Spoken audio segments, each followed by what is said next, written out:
Hey, well, good evening. Today is May 4th, 2026. This is the 3 o'clock meeting for the Rowan County Board of Commissioners, and we are honored to have you here with us tonight, so welcome.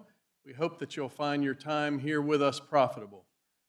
As is our tradition here in the board, we start with a couple things. We'll have our Pledge of Allegiance, but we'll also have our Sheriff Chaplain come forward, Chaplain Taylor, and Chaplain Taylor is going to do for us what is called a solemnizing prayer. We always define that.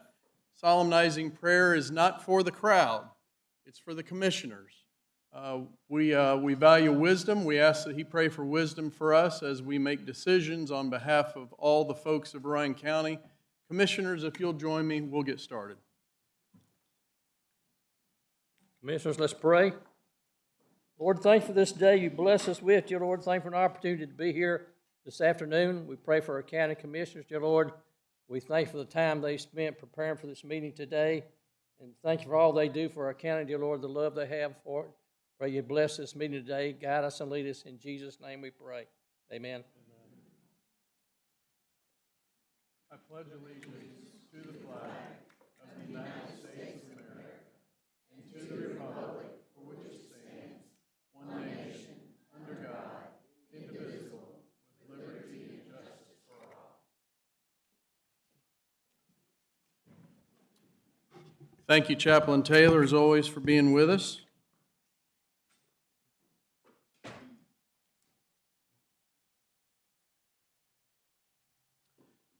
Commissioners, I don't have any additions or deletions noted. Does anyone have anything they need to add to the agenda? No? All right. Then do we have a motion to approve the agenda? So move. Second. All in favor say aye. Aye. We have the consent agenda in front of us. Items A through V as in Victor. Motion to approve the consent agenda? So move. Second. All right. All in favor say aye. Aye. All right. We have public comment period. First we have Shannon Solomon. Shannon, welcome. Thank you for being here. We appreciate having you.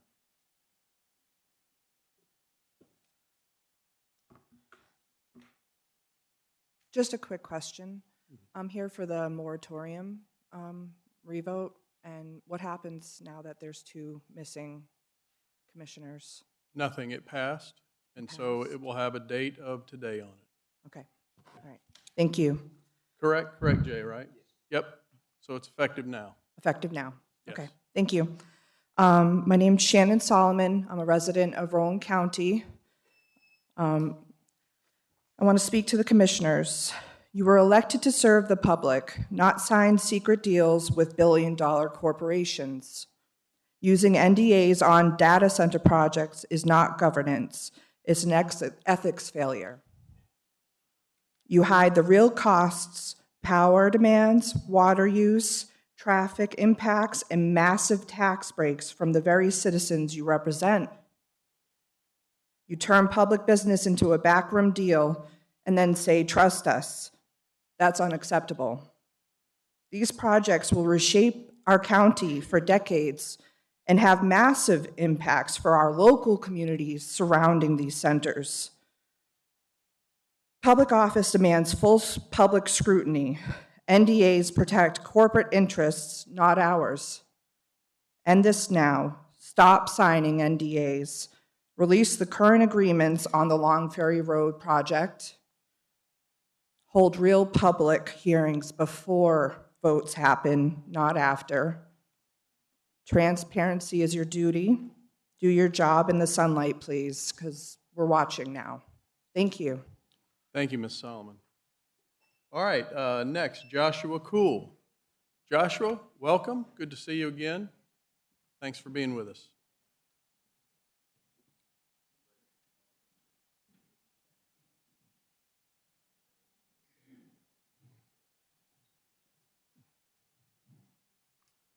Hello.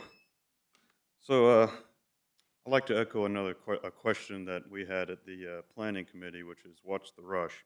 I think we know what the rush is. The rush is done to develop these projects in secret without the community's input. That way it gets far enough along that you can say, well, there's nothing we can do. We know there are things you can do. There are ways to curtail, prevent, undo things. There are things that can be done. So I would like to ask, just flat out, have any NDAs been signed in relation to any data center development or potential data center development in the county? Say that again. Have any NDAs been signed at any point and by any member of local government in relation to any data center or potential data center in the county? All right, thank you. Is that a yes? This is your time to speak, sir. Okay. Well, if you could answer that at some point later, and maybe a press release or something, just, numbers, maybe who signed them. They're rushed through because when people are informed of them, people oppose them. Another point in this, how is the community expected to engage in good faith with our representative when those representatives engage in blatant disrespect to gathered community members? If you storm out in agitation and refuse to engage in constructive dialogue, that sort of behavior I would not accept from my son. He's 7. He just lost a big tooth last night, one of the front ones. He understands that tantrums aren't productive, so I'm perplexed as to why we can't get that same level of maturity out of our representatives. So at this point, I think the will of the people is pretty clear on this. So if you don't act in accordance with that will, I think we have to conclude that you're either apathetic at best, bought out at worst. So we'll see how you behave, and and many others will make our determination on that point then. Thank you. Mr. Cool, thank you. Bobby Kim. Bobby, good to see you. Welcome. Happy Monday.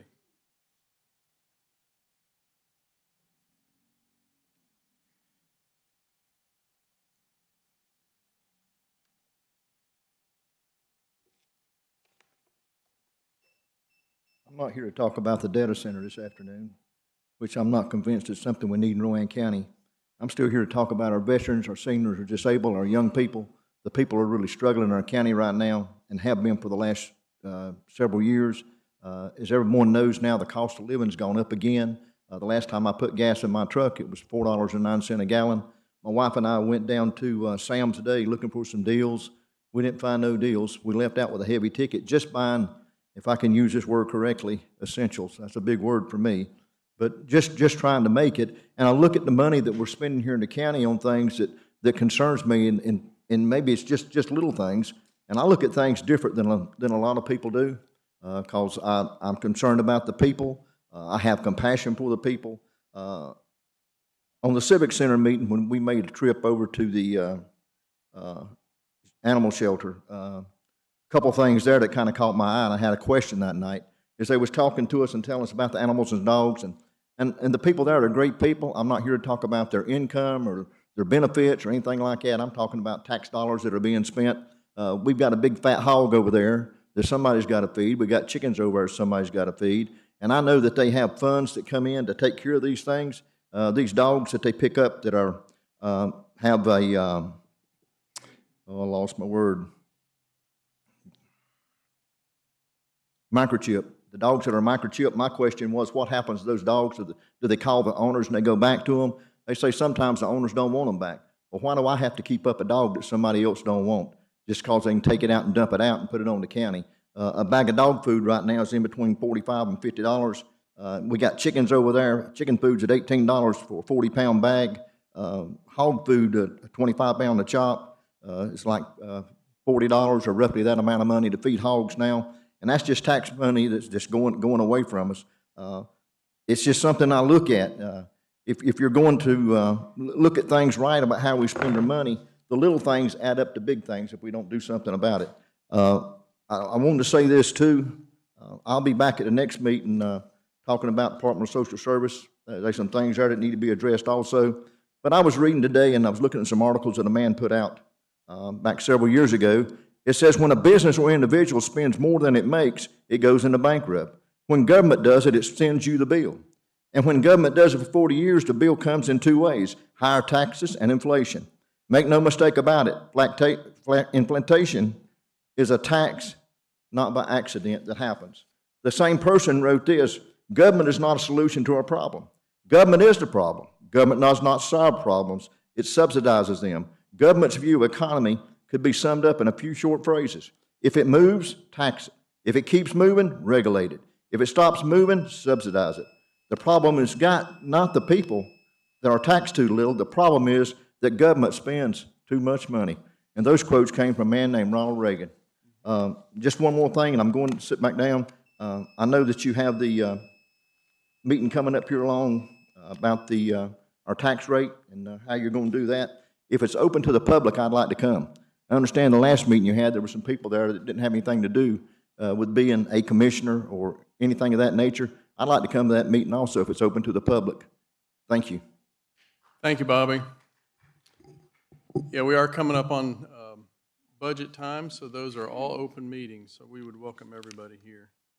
All right, that's all we have. We've got some celebrations to do, so we're going to begin. Commissioners, we'll go out front.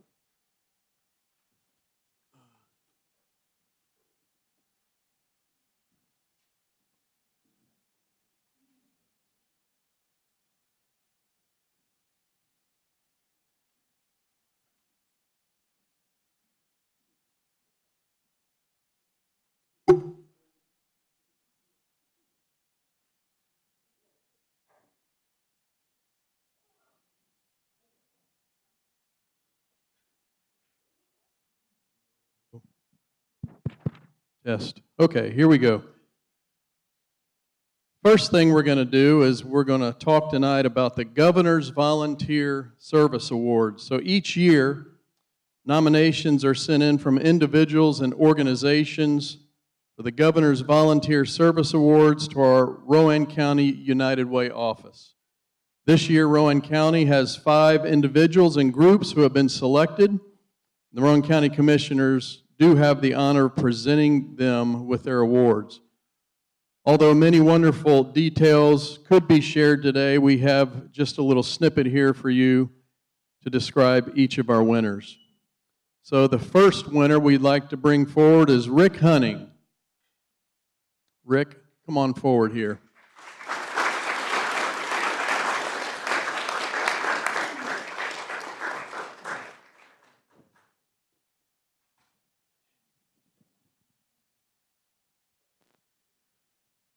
Come on up here, turn around for us. We'll give that to you in a minute. Not yet, Rick. We got to brag on you first. Rick was nominated by Rowan Helping Ministries, and he works in the Crisis Assistant Network where he interviews clients, manages data, and ensures everything is working smoothly. His commitment, compassion, and reliability make our work stronger, and our clients feel supported. He brings a quiet, steady presence that is comforting to clients and inspiring to staff and volunteers around him. Over the years, Rick's service has become deeply valued and something our organization and our community would not be the same without. So we'd like to present to him this Governor's Award for Volunteer Service. It says Rick Hunting is hereby awarded the highest designation of appreciation for distinguished volunteer service to the people and state of North Carolina, and is to be granted and extended all honors and courtesies provided by this office, entitled thereunto by this certificate of recognition and appreciation. And it's signed by the Governor, Josh Stein. So we'd like to present this to you and thank you for your work on behalf of our community. And then we also have this pin from you, Governor's Volunteer Service Award. Rick, thank you.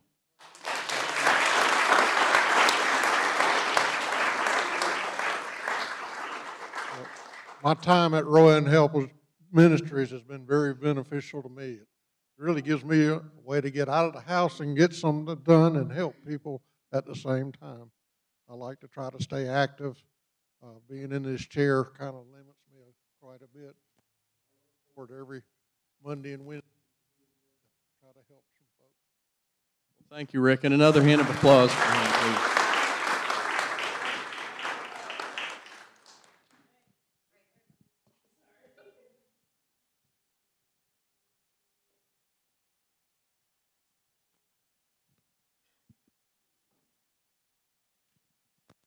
All right, our next 2026 Volunteer Service Award is for Museum Magic Makers. Would you all please come forward?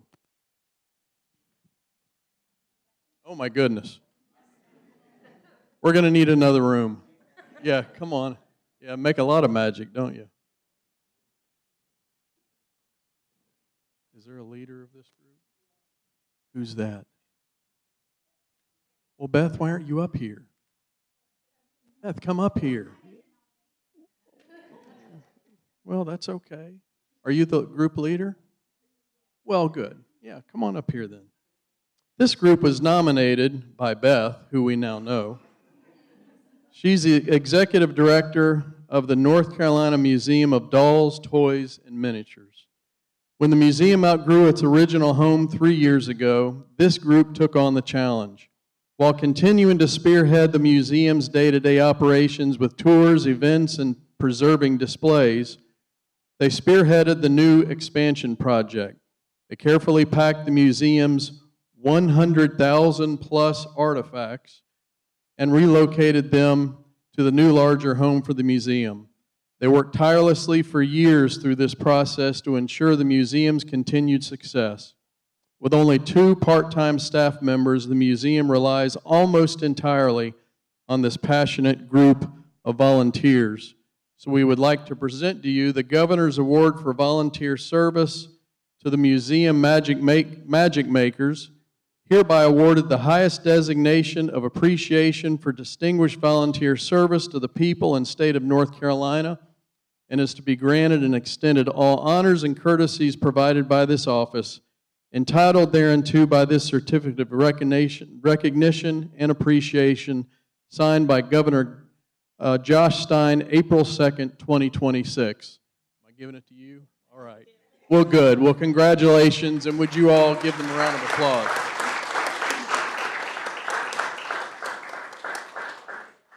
And would you like...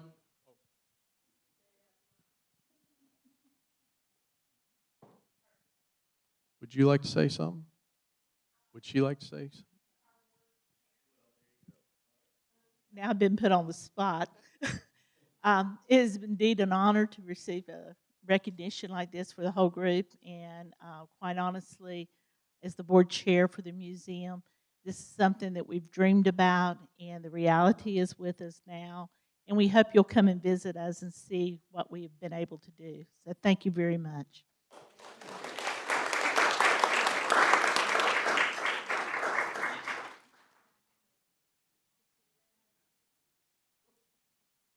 The governor planned well.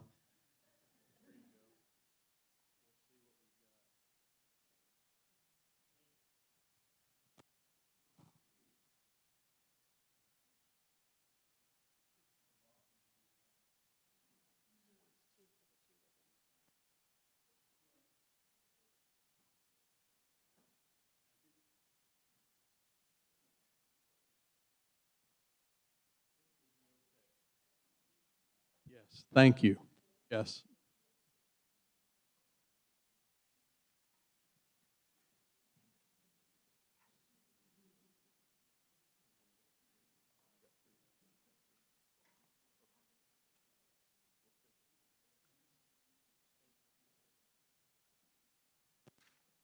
All right, our next Governor's Volunteer Service Award winner, Keisha Brown.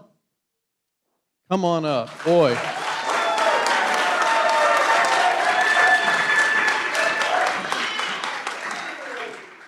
Well, we'll skip this and just give you the microphone. Yeah, come on up here. Yeah, you want to call people up? Well, come on. Yeah, sure. Okay, before we get started with this award, I do want to call, because I'm getting the Volunteer Service Award, but this would not be possible without a few boards and committees that I sit on. So Elaine, come up with the chamber. Heather, Jennifer, come up with Nazareth. Romar, come up with Next Gen. Miss Cozart, come up for Community Action Agency. Who else am I? United Way family. Micah, Jenny, one of y'all, can you come and represent? Michael, you come as well. And where is LaToya? Because I know you helped with this nomination. Please come. Oh, unless you want to stay back there and take pictures. In the city of Salisbury, and I I guess I can just go on and give this little speech right while I'm speaking, right? In City of Salisbury, if Mayor Pro Tem, or one of the community engagement, Rodney, please come up. Because in 2018, I'm going to tell this story, right? When I got hired with the city in April, Assistant City Manager Kelly Baker and Communication Director Linda McElroy came up to me like 2 months on the job, and they were like, Keisha, we saw that you led an initiative with United Way back in your hometown, and we want you to lead the city's campaign.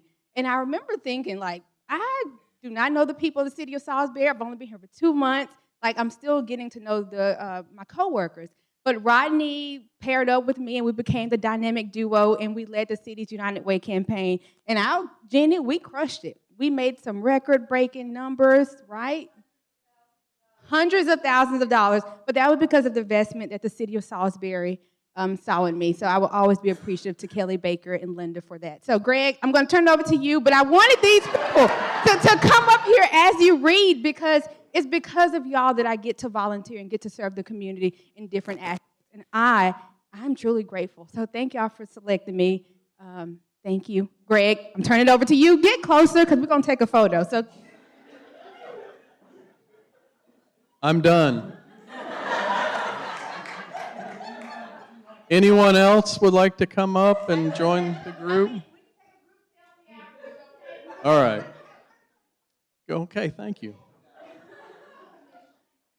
Ms. Brown volunteers an abundance of time to many organizations in our community, such as Rowan County United Way, Chamber of Commerce, Young Professionals, which we're not allowed in anymore, Leadership Rowan, and Youth Leadership. She also volunteers time at Literacy Council of Rowan, Rowan Helping Ministries, Block Work, and Adopt a Street. She has been awarded Young Professional of the Year, Rotarian of the Year, Campaign Champion Award, and the NAACP's President's Medal. Ms. Brown demonstrates exceptional service and impact and commitment to the Rowan County community.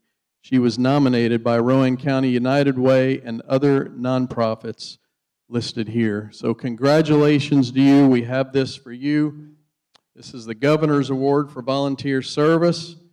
To certify that Ms. Brown is hereby awarded the highest designation of appreciation for distinguished volunteer service to the people and state of North Carolina, and is to be granted and extended all honors and courtesies provided by this office, entitled thereunto by this certificate of recognition and appreciation, signed, its actual signature of Josh Stein, Governor, April 2nd, 2026. Congratulations to you very much. We appreciate everything you do.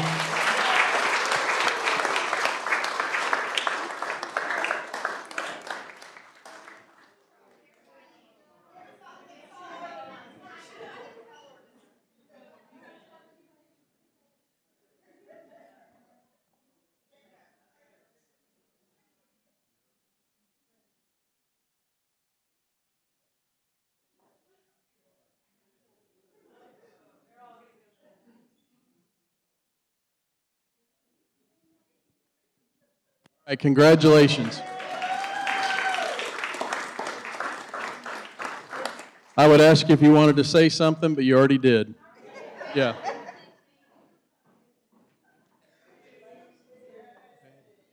You just never know how these are going to go, do you? All right. Next, Nadine Potts. Is Nadine here? Here she comes. Nadine, welcome. Come on up here. That's okay. Come on. Man, that's pretty good. Yeah.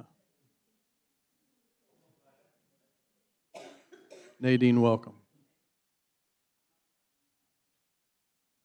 She said she's not calling anybody up. Ms. Potts is not a, quote, stay-at-home kind of girl, according to Rowan Helping Ministries. For years, and through her own health and mobility challenges, she has worked with clients in the Crisis Assistance Network. She is ready to do anything but spends most of her time interviewing clients and handling paperwork that will help them find financial assistance with utilities, rent, and other needs. She encourages clients to take responsibility, helps them find practical solutions, and quietly inspires everyone around her.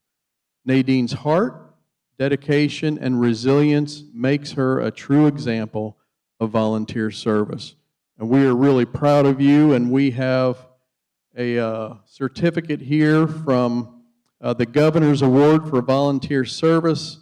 Certifies that Nadine Potts is hereby awarded the highest designation of appreciation for distinguished volunteer service to the people and state of North Carolina, and is to be granted and extended all honors and courtesies provided by this office, entitled thereunto by this certificate of recognition and appreciation signed by Governor Josh Stein, and he called and asked if I would present this to you personally.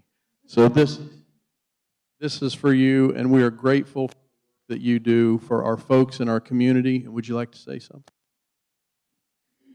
As you can see, Rick and I are in a chair.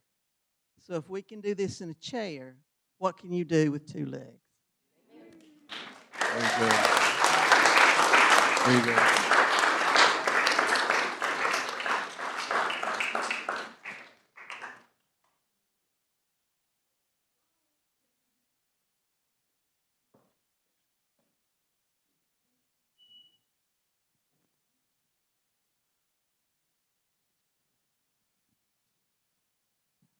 All right, last but certainly not least, First Reformed Church of Landis. Here they come. Oh, yes.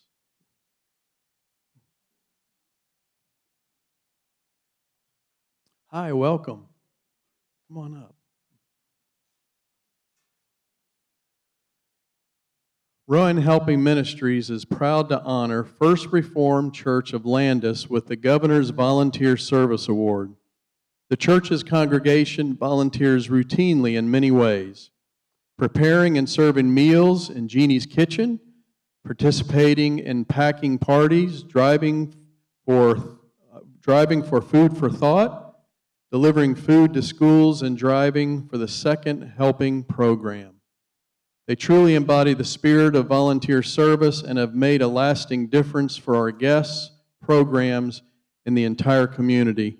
And so we would like to present to you, on behalf of the Governor, this certificate, the Governor's Award for Volunteer Service, to certify that First Reformed Church of Landis is hereby awarded the highest designation of appreciation for distinguished volunteer service to the people and state of North Carolina, and is to be granted and extended all honors and courtesies provided by this office, entitled thereunto by this certificate of recognition and appreciation, signed by Governor Josh Stein on April 2nd, 2026, and it's our honor to present this to you and your congregation. Thank you. Would you like to say something? I just want to say that a lot of people went into this. There are so many people in our church that want to volunteer and help others, and we're very blessed. Thank you. Well, y'all are going to have to share the pen. Is that okay? All right, let's get a picture.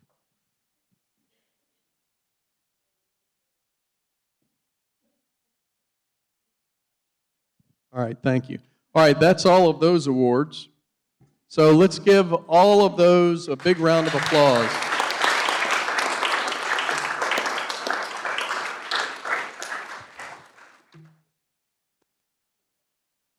What are you guys doing here?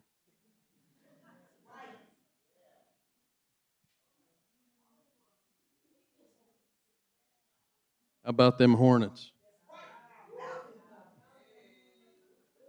I was supposed to have a jersey that I could wear today, and I wasn't able to get up with them, but I was going to wear a jersey for y'all. Let me tell everybody a little bit about these gentlemen. So this is our Salisbury High School men's state championship basketball team. Come on now, stand up. Come on.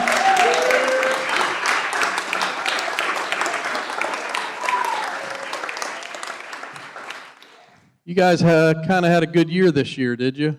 Yeah? All right, so let me tell you about their amazing playoff run. In the first round, they beat Carver. They whooped Carver 59-26. Did they show up? They beat Carver 59-26. In the second round, they played Hill Britain and won 57-49. In the third round, they played, oh boy, Lexington Senior, beat them 72-57. And then they got into the state semifinals against Central Davidson. Oh my goodness, who did not see that replay? Who's the young man? Oh my goodness, man.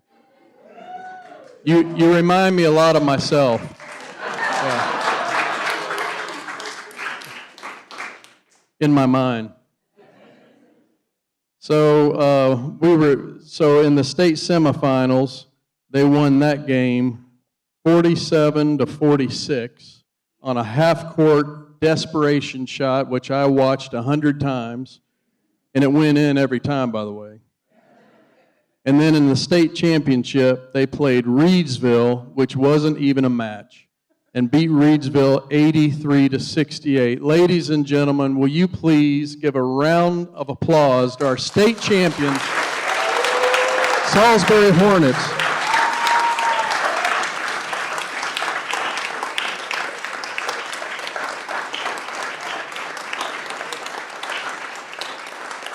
You guys come on up here.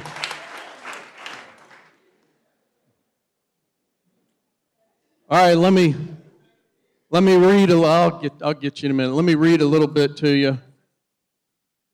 The miracle finish, the West Regional semifinals against Central Davidson, is already legendary. Against Central Davidson, freshman Royce Perkins hit a half-court buzzer-beating heave to win the game by a single point, punching the Hornets' ticket to the finals. And then the MVP performance in the championship game at Lawrence Joel Veterans Memorial Coliseum, senior guard Braylon. Where's Braylon? Braylon, is that you? Oh my goodness, man. Senior guard Braylon, who can tell me who he committed to? Catawba College. Going to keep him home. He's a Catawba College committer. He exploded for 29 points, earning MVP honors and leading Salisbury to a convincing double-digit victory over two-time defending champions. Throughout the playoffs, the Hornets relied on a 3-2 zone defense and notably contained Reedsville's superstar guard Deontay Neal in the final, forcing him to shoot 1 for 13 from three-point range. Actually, I can identify with that guy. So we are really proud of you guys. We're excited. Where's your coach? Oh, there you are. You're kind of short. I missed you. So we want to present this to you.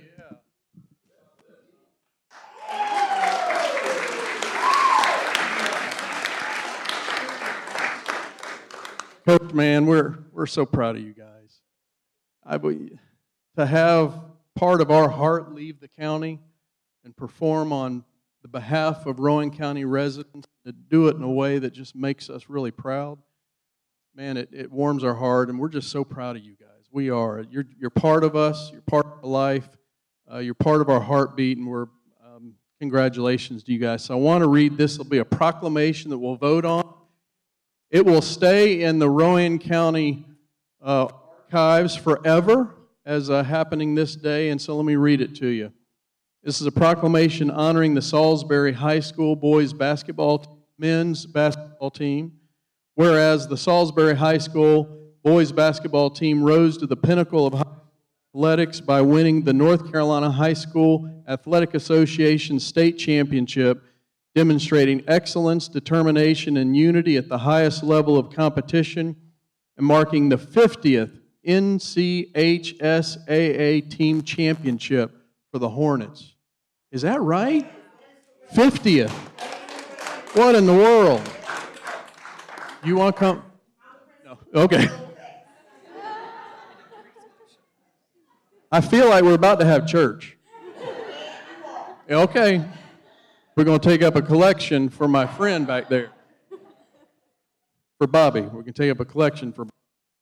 Whereas each member of the team played an essential role in achieving this state championship, Braylon Taylor, Blake Smith, Darius Green, Jonathan Ross, Jaden Jones, Jalen Johnson, Royce Perkins, Quincy Woods, Mr. Ship, Nasarima, is that close? Nasarima? Oh, man, phonics. Marquis Sagreed, Jordan White, Mont Green, and Tony Pagan. And whereas the team completed an outstanding season with an overall record of 24-7 and an 11-3 record in the South Piedmont Conference, as well as winning the Sam Moyer Christmas Tournament at Catawba, whereas head coach Albert Perkins was named Rowan County Coach of the Year. That's right. Yes.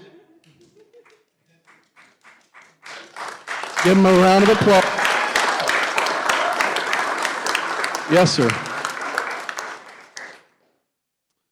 Leading the team with vision and commitment alongside assistant coaches Gregory Tinsley, Dimp Everhart, and Kobe Funderburg, whereas Braden Taylor earned South Piedmont Conference Player of the Year, Wayne County Player of the Year, and Most Valuable Player of the State Championship game, while Jonathan Ross was named Salisbury High School's Most Outstanding Player. Whereas Blake Smith, Jonathan Ross, and Royce Perkins were recognized as all-conference players, and Royce Perkins was further honored with a sportsmanship award, demonstrating integrity and respect in competition. Now, therefore, be it proclaimed, the Rowan Board of Commissioners proudly recognizes and celebrates the Salisbury High School boys basketball team for their outstanding success and dedication to excellence, inspiring both students and the broader community. This 4th day of May, 2026. Congratulations, Coach.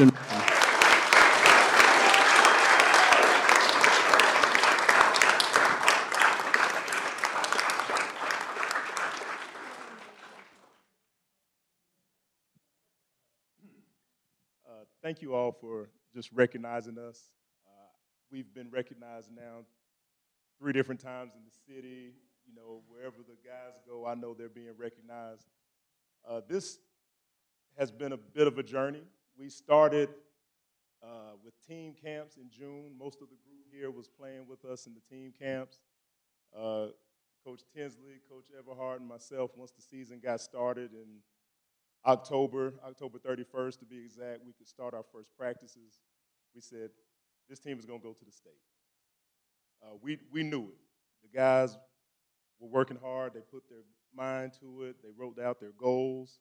And this is a testament of what writing out your goals and working towards them, this is their testament, because they were able to do that, and they put in all the hard work and effort. That's what we talk about all the time, hard work and effort. Congrats, guys.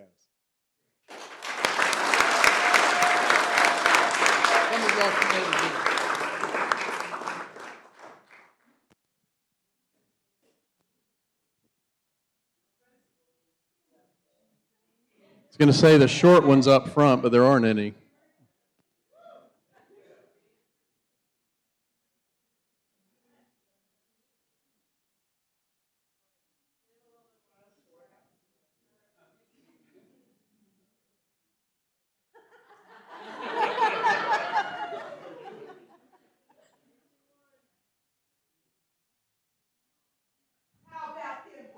All right, let me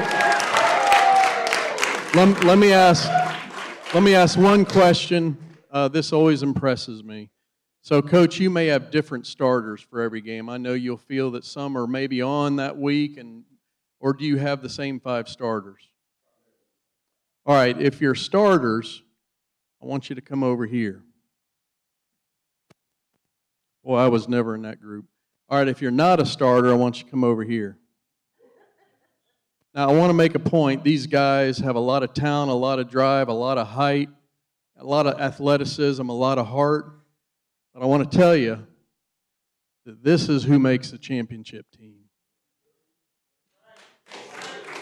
These are the guys that want to start. Raise your hand if you didn't want to start. They all wanted to start, right? I was always on this side, right? And I always had a chip on my shoulder because I'm not blessed with height. And I always wanted to start. And so I pushed and pushed and pushed. And these guys make these guys better. And this is who makes a team, a championship team. So we love these guys, not disrespecting y'all. You understand what I'm saying, right? I want y'all to give these guys a big round of applause.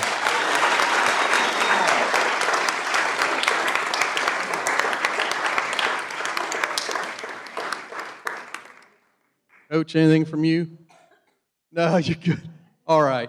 All right, we're done. One more round of applause for the Salisbury Hornets.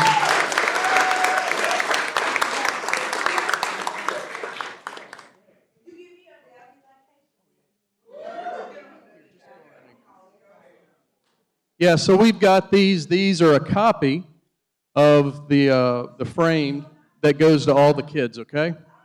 All right. So just come by and get one from Jim, all right?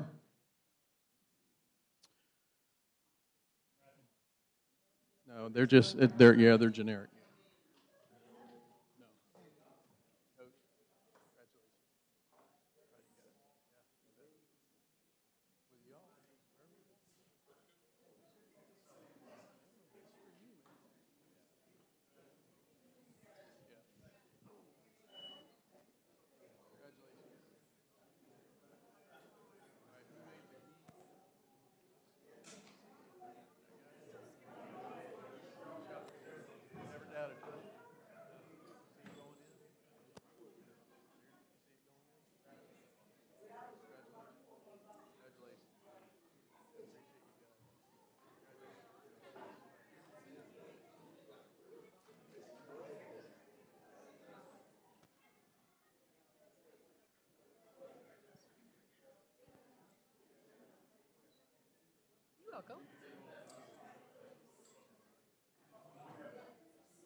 I tried to get her to go up there. She didn't want to. But I don't have your phone number.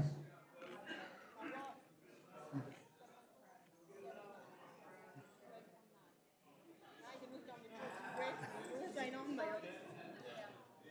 He'll say if he needs to update it. Thank you.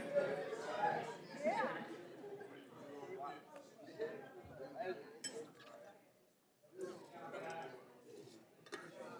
That's fun. Church we used to go to. And like every day was just.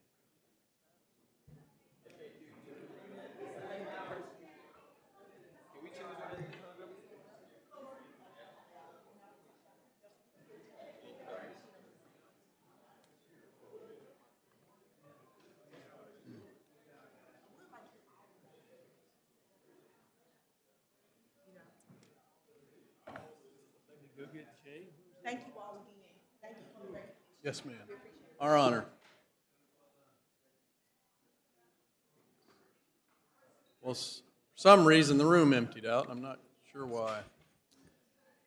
You know, a lot of times we're doing business, but that's some of the fun business we get to do is to honor folks who work really hard. And so we're grateful for all of our volunteers and our kids that just make us proud. Chairman, when Mr. Green gets back, we need to do a vote on that proclamation. Yep. We can do it. We have a motion to approve that proclamation for the men. And a second?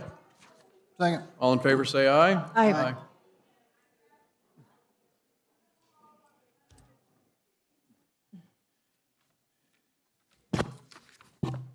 All right, we'll move on. We'll begin with our regular agenda items. And the first item, Jody, a purchasing contract. Is that the right one? Yes. Yes. Yeah, welcome. Welcome.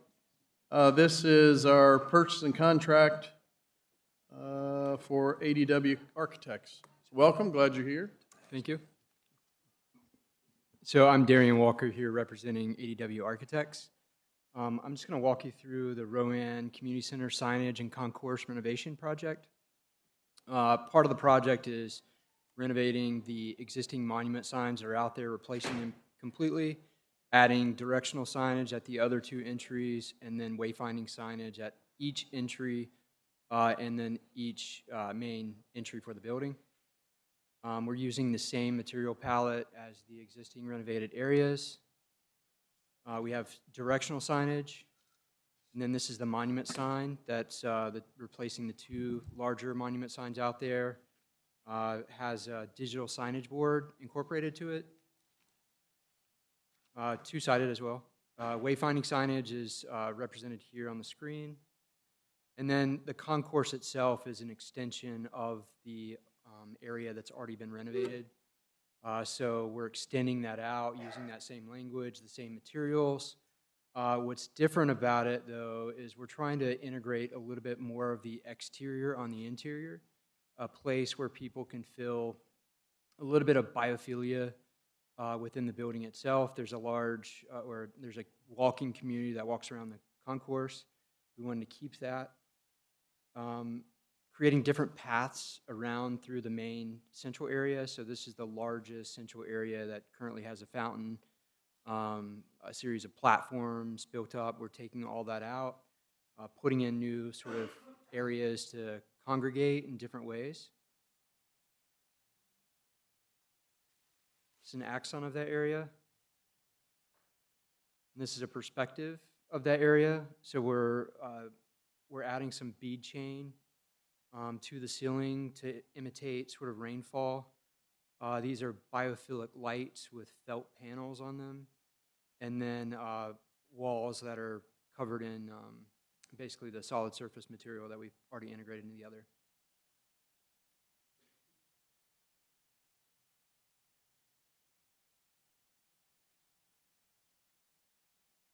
And then, so the cost estimate, the total project cost came in for our estimator at $6,573,589. That includes all owner soft costs, contingency, construction contingency, et cetera. When we sent it out to bid, we came in actually under budget by $1,377,780 or $97. But that sort of trickles down to a total savings of $2,273,540. Also, so the furniture that's shown is just for representation. That's just an idea to get you guys what that space could look like, but we haven't really designed that yet or programmed that. We decided not to accept alternate number 1. And we decided to accept alternate 2 at no cost. Alternate 2 is basically to match the existing stone that's there. It's the preferred stone. Alternate 1 was supposed to be to demo all of the existing vacant tenant spaces, but there was some miscommunication in the documents, so we're not accepting that one. Any questions?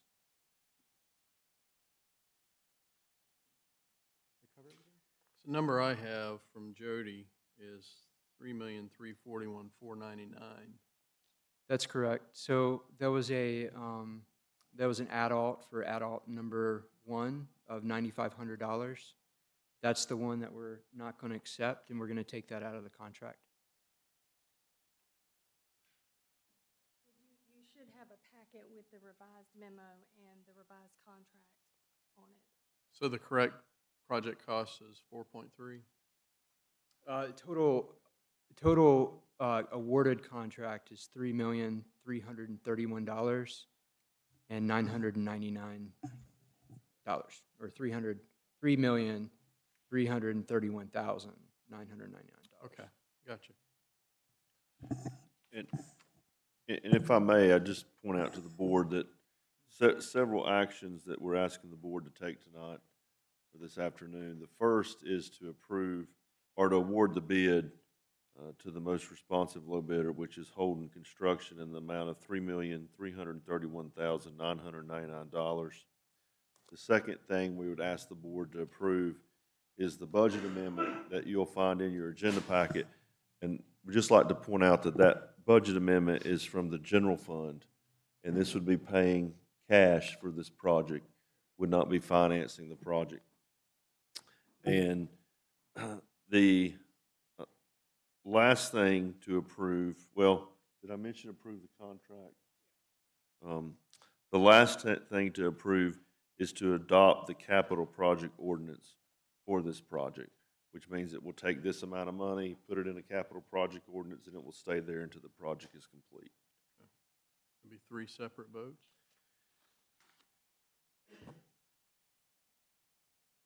No, it's Do it all- 4. It's, the first one is to approve if you'd like for me to read them out as you vote, I'd be more than happy to. Maybe when we get there. Okay. All right, thanks. All right, any question for our guest? Any question for Craig? No. All right, if you're wondering what this is, if you're here, this is out at the old mall. And so we've got a lot of movement going around. We've got courts that has issues, sheriff department has issues. We're moving planning department, tax department, everything that touches development out of North Main Street and moving them eventually out to the mall. Moving some folks from courthouses probably into that building. We've got health department and DSS. We're slammed together. We're moving health department out there. So these are lots of big moves, moving folks all over town to try to get efficiency and to get them the space that they need. So this is the Concourse area there, and this is what we're talking about. And it came in a couple $1 million under budget, so that's good news. All right, any other questions for him? Craig, how many square feet are we redoing out there? I wish I had that number on top of me. I was thinking about it earlier. I think it's about $340 some per square foot. But I don't know the exact square footage right now. I can get that back to you through Craig. I just wanted the public to know that this is not a house or 2 houses, but this is the whole mall down through there. And it's really substantial amount of square footage that we're redoing. These are big numbers, but this is really what caps off all of the money that we spent out there. This is for people who are going to be there for whatever reason, and that they are comfortable when they're there, not looking for a folding chair to sit in.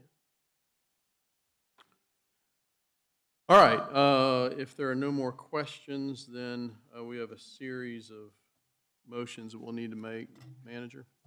Yes, sir, Mr. Chairman. The first recommended motion would be to approve and award the bid to Holden Building Company in the amount of $3,331,999. All right, I'll make that in form of a motion. Is there a second?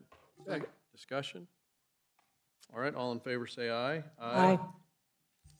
The second motion would be to approve the revised attached contract that you have and authorize the county manager to execute the contract. All right, I'll make that motion. Is there a second? Second. All right, all in favor say aye. Aye. Thank you. The third would be to approve the attached budget amendment in your agenda. All right, make a motion, we approve the attached budget amendment. Is there a second? Second. All right, all in favor say aye. Aye. Thank you. And the fourth is to adopt the capital project ordinance that you have in your agenda for this project. All right, I'll make that motion. Do we have a second? Second. All right, all in favor say aye. Aye. All right. Anything else? Any idea when this gets started? Yeah, we're shooting for mid-May to Mid-May. get started. Okay, good. All right, thank you. Thank you. Just one note, this is the same contractors doing the health department, so there might be some efficiencies gained by that. Good, excellent, good. When is that expected to be? If you look from the outside, it looks like they got a long way to go, but We're working hard to try to get that one completed. There's been a little bit of slippage in the timeline, so probably fall. probably what, fall? Fall for Fall, the health department. Fall of this year? Yes. Okay, just checking. All right, Kelly. Kelly is our Assistant County Manager of Human Resources, our Human Resources Director. Kelly, welcome. Thank you for being here.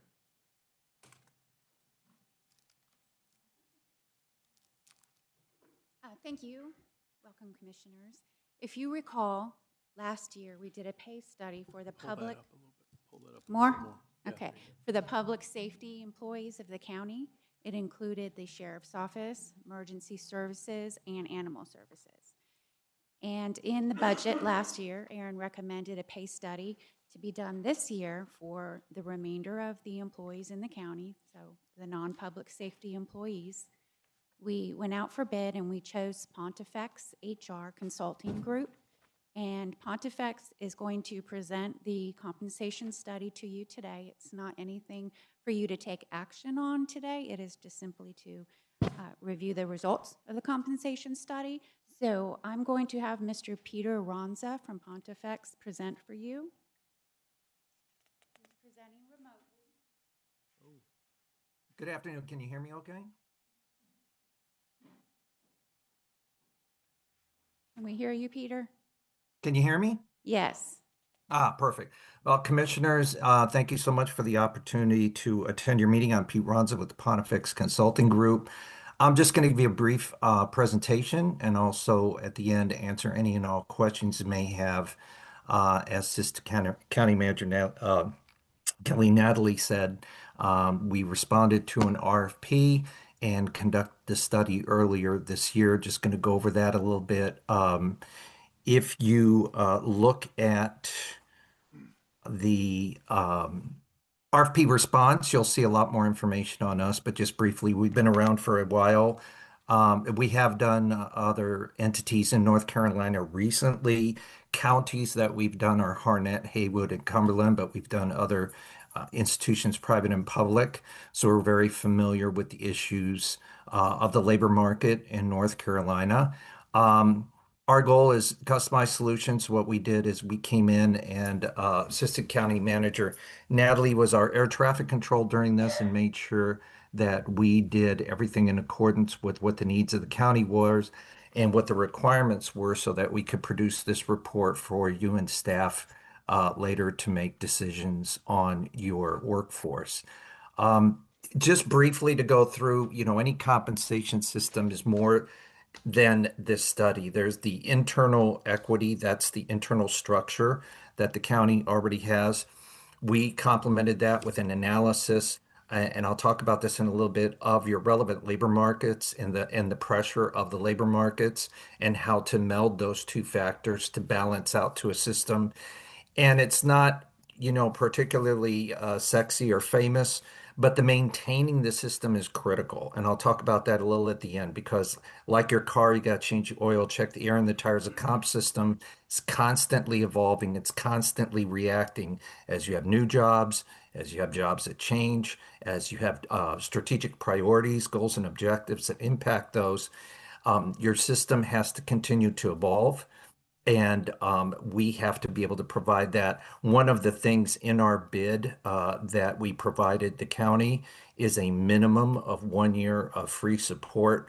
So if an assistant county manager, Natalie, knows where to reach us, if she has any questions, issues, anything, there's no cost. She just needs to dial us up. We're more than happy to help her with all of those issues to ensure that her and her staff can be successful in continuing to administer the system.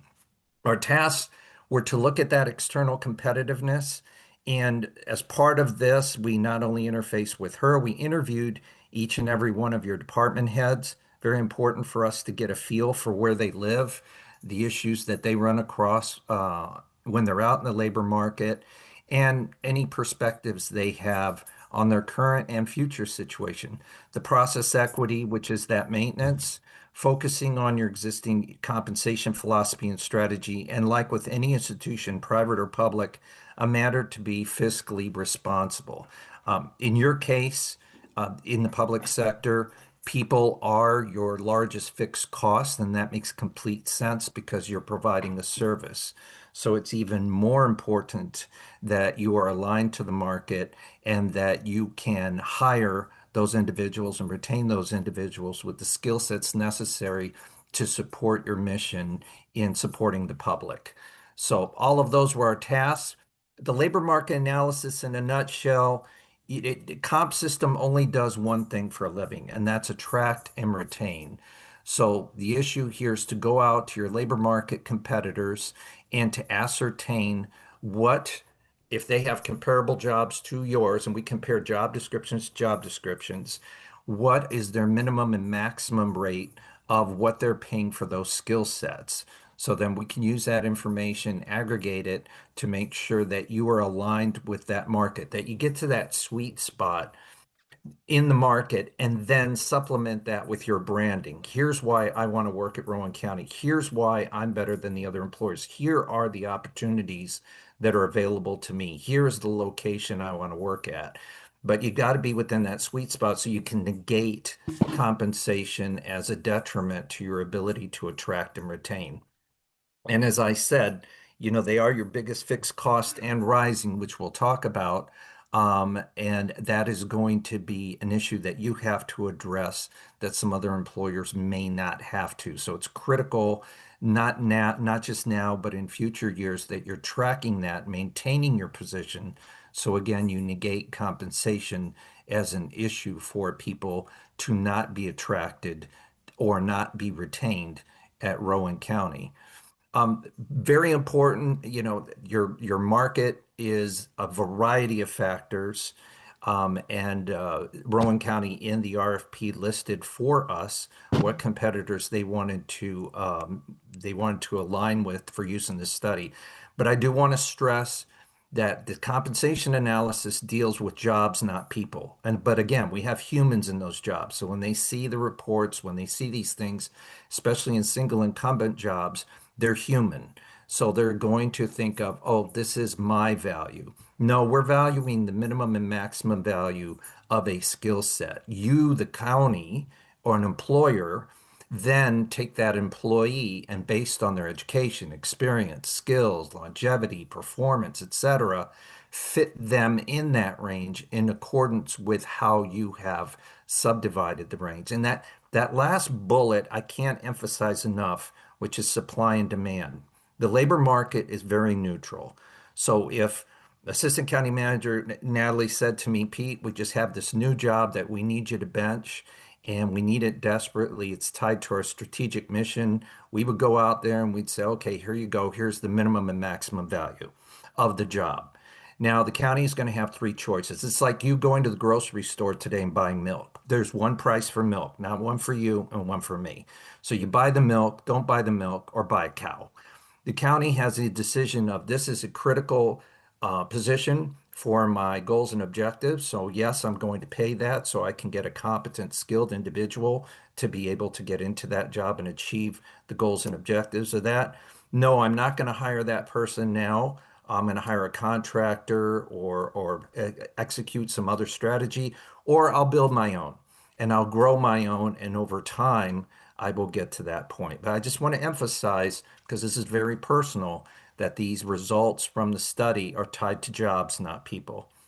One thing I like to do, and you'll have to forgive me because my recumbent DNA is labor economics, is to look at the trend out in the market. And this is like looking out your window and looking at the thermometer. It's going to tell you what the temperature is, and then you have to deal with, what am I going to do?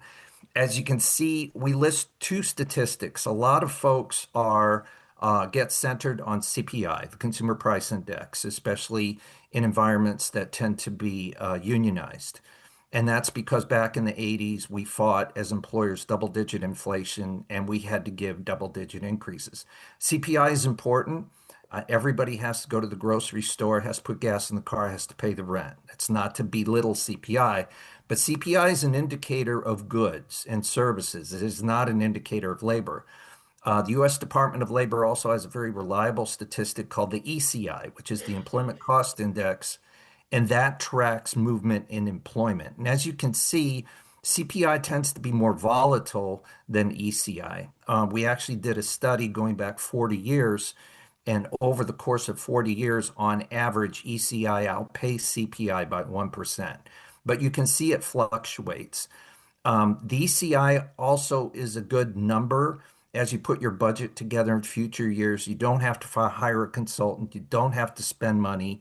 These figures are available and put out by the government and are reliable. So this is something you can use to gauge as you're putting your budgets together.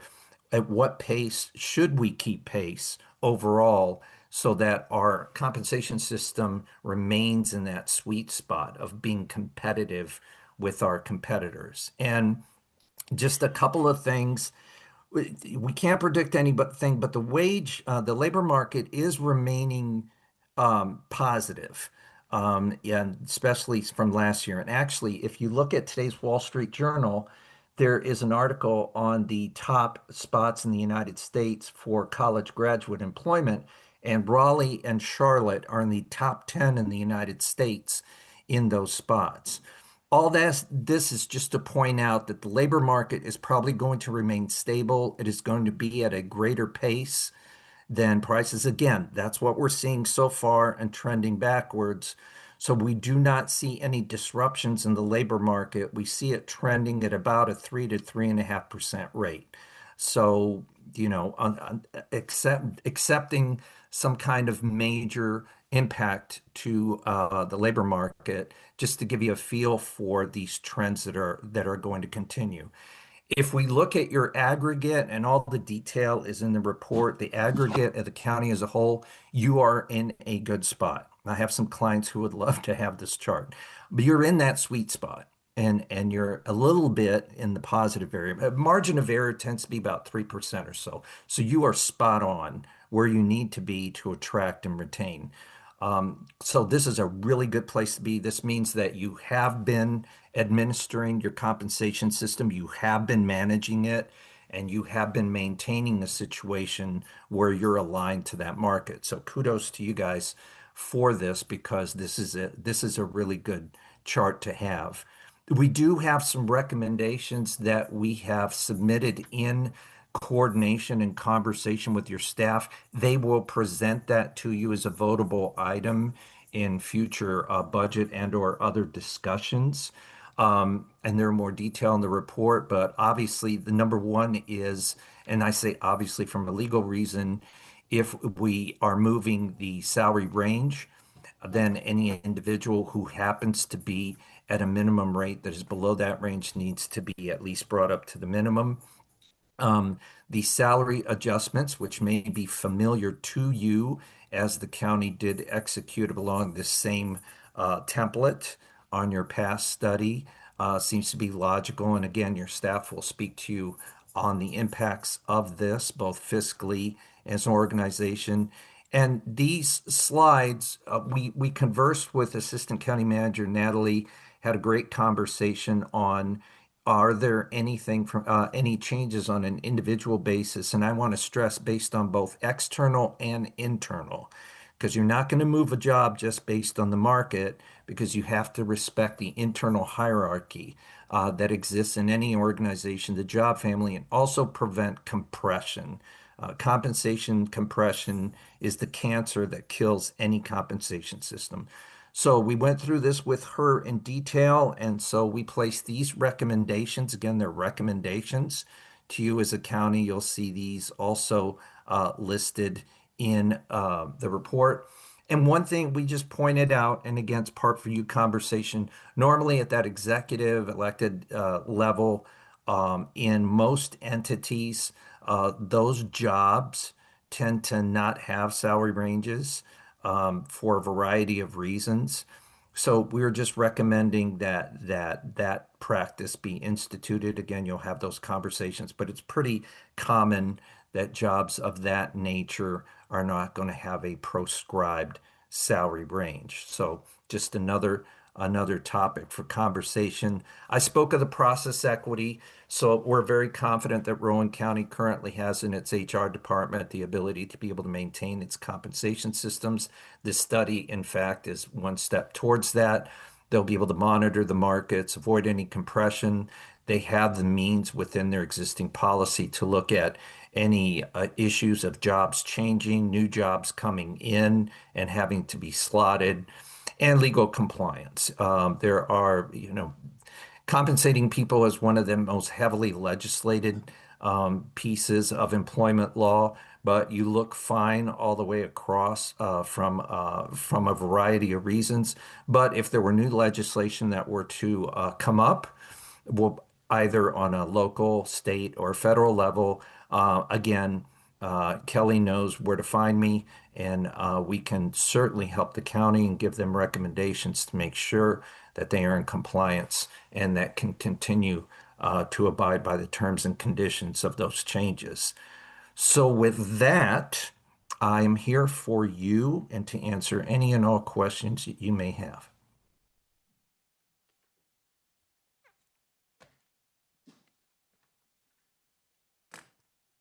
Guess my question would be to staff and county management. It's been presented to us. What's the plan at this point? When do you plan to present this to us with figures? Sure. We're going to follow the same model that we did last year, which was to have it completed and presented to you ahead of budget time, and then give it to Aaron for consideration in the budget that he'll be recommending to you, and then it would be voted on through the budget. So this will be for this budget year? Yes, and to become effective July 1. Can you share with them the estimated cost, which is It's very, very low for a pay study in a county this size? It is. It's approximately $344,000. Wow. So that means we were pretty close. Yeah, good. Yeah, we're in good shape. And Chair, may I say something? I want to go on your comment, if I may. You guys really did a good job of keeping your system up there, and I do want to say I don't get any extra cash for this or free donuts, but your staff really did a great job considering how large you are, the diversity of your jobs, etc. So kudos to them for getting you where you are. Sorry if I interrupted there. No, thank you. Yeah, I had a couple questions. So when you're doing the comparison, so we're comparing, like take I don't know, Business Manager 1, for instance. That might have been on there, I think, maybe. Are you comparing just other government employees, or are you comparing that to the private sector also? In this study, we remained with government employees, counties. When we did the study for the public safety, it was a little bit different because there was some city and current locality information that we needed to take into account. But for the remainder of these positions, we did a traditional study of other counties. So we do one similar size and then similar location to us? Or Yes, close? yes. Aaron provided a prescribed list of counties, and that was given as part of the RFP that went out. And then Mr. Ronza chose those particular counties, contacted them all, got all of their information that was comparable. And so when we do these studies, do we strictly study salaries, or do we also look at benefits and compare those? So last year when we did the public safety study, we had a comprehensive look done on the benefits. So that wasn't necessary to do in this study because it was completed last year. Gotcha, okay. Yeah.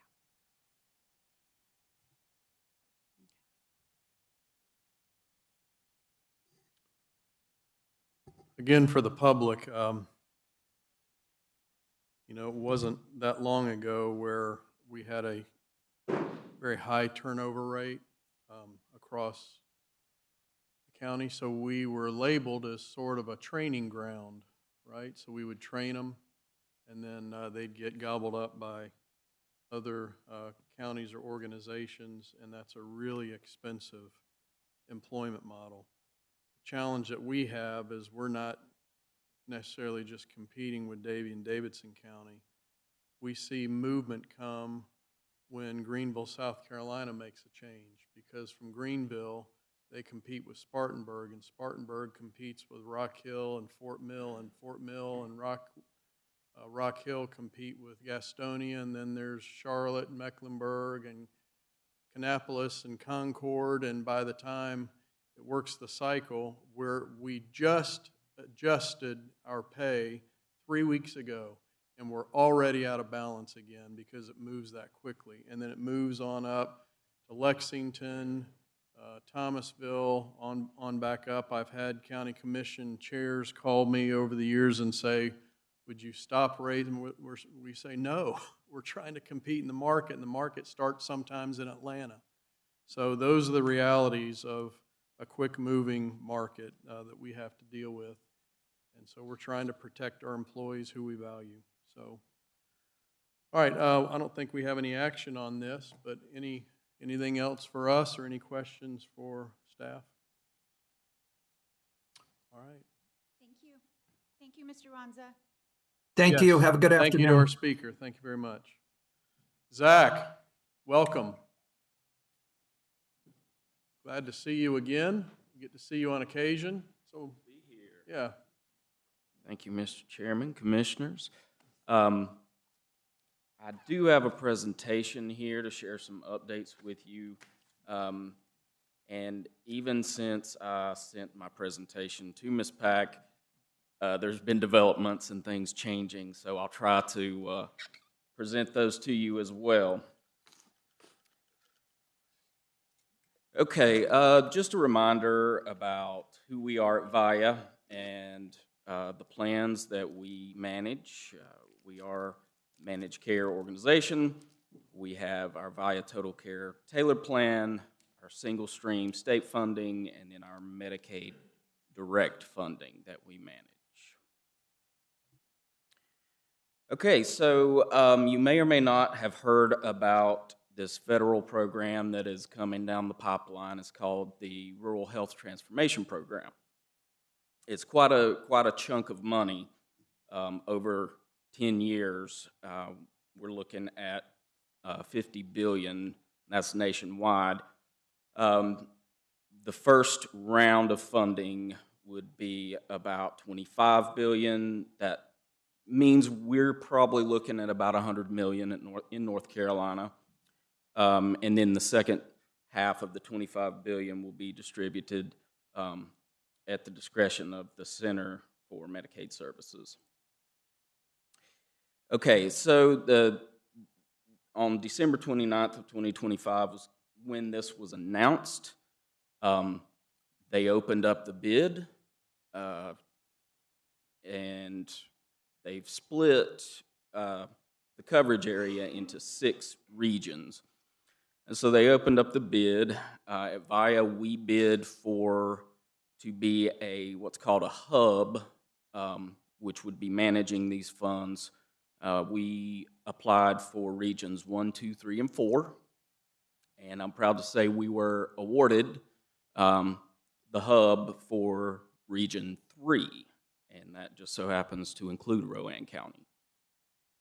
But I want to thank, we had great support from our partners here. DSS and the health department submitted a letter of support for us. I want to thank Ms. Harris and Ms. Ennis for providing that.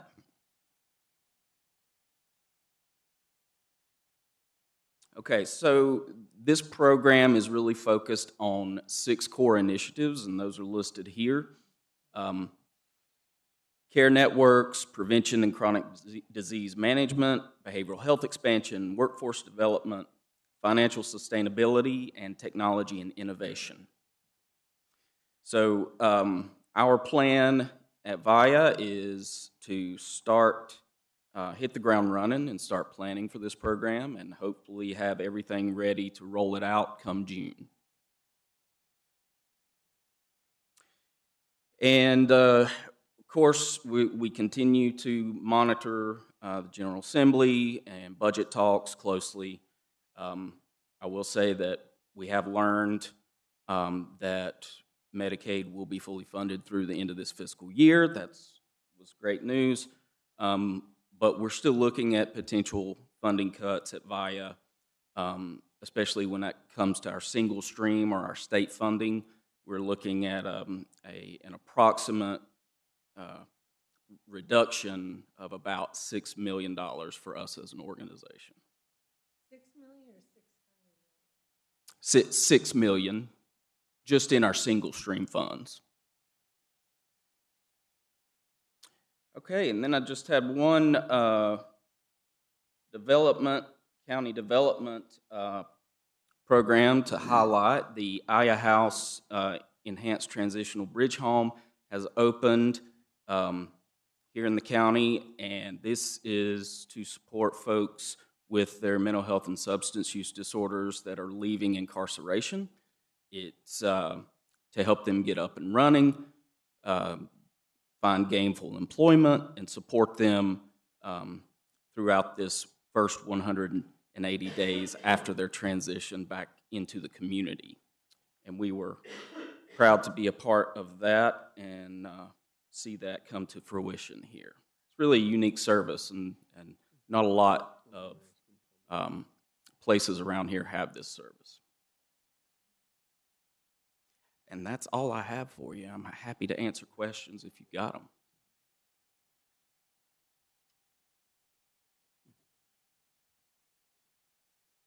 When did that open? That was, I'm thinking it was the end of January of this year. This year. Yes. Good. All right, questions for Zach? Zach, we always appreciate you coming by. Safe travels, and thank you. Go get to work. Will do. All right. Appreciate it. Thank you.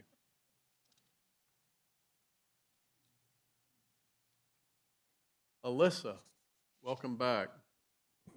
Thank you. It's good to be back. Let me pull up my presentation. I promise this will not be 45 minutes. Yeah.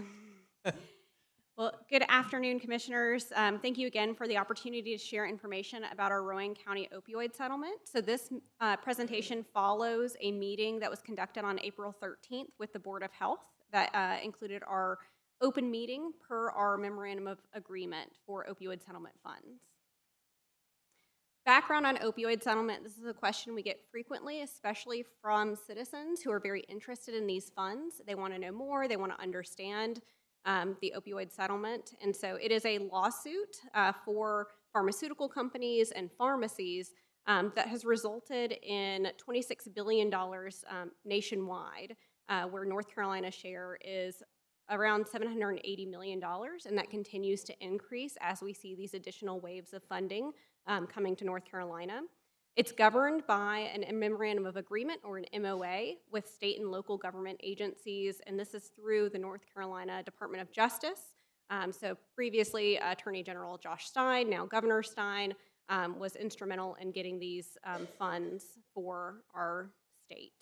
And so the purpose of these funds, this is not a class action lawsuit, right? This is not where anyone can really access these. These are given to local governments to address at the county level the impacts of opioid use and the role that pharmaceutical companies had to play in stating that these medications were non-addictive when they actually were, and the pharmacies for making them so accessible and not tracking medication. So people were addicted and going to different pharmacies getting refills, leading to addiction, leading to illicit drug use later on. And so originally in 2022, Rowan County was set to receive $18 million. That has changed. Now we are set to receive $28 million. This is not all at once. This is happening over an 18-year time frame. However, the funds are front-loaded. 18? Say 18? 18 years, yes, sir. And so the funds are meant for opioid remediation. So we are meant to help people with opioid use disorder and co-occurring substance use disorder, help provide treatment, help reduce overdose deaths, help reduce overdoses in the emergency or heading to the emergency department. So this is how the funds are front-loaded. You can see we've started to receive more funds, but it will trickle off as the years go on. The memorandum of agreement is very specific in which you all know, but how you have to pass a resolution and an ordinance to spend the funds. As a county, we have to select from option A strategies, We can complete a collaborative strategic plan process, which will unlock option B strategies, of which there are around 150 option B strategies. They're really just more in-depth versions of the option A.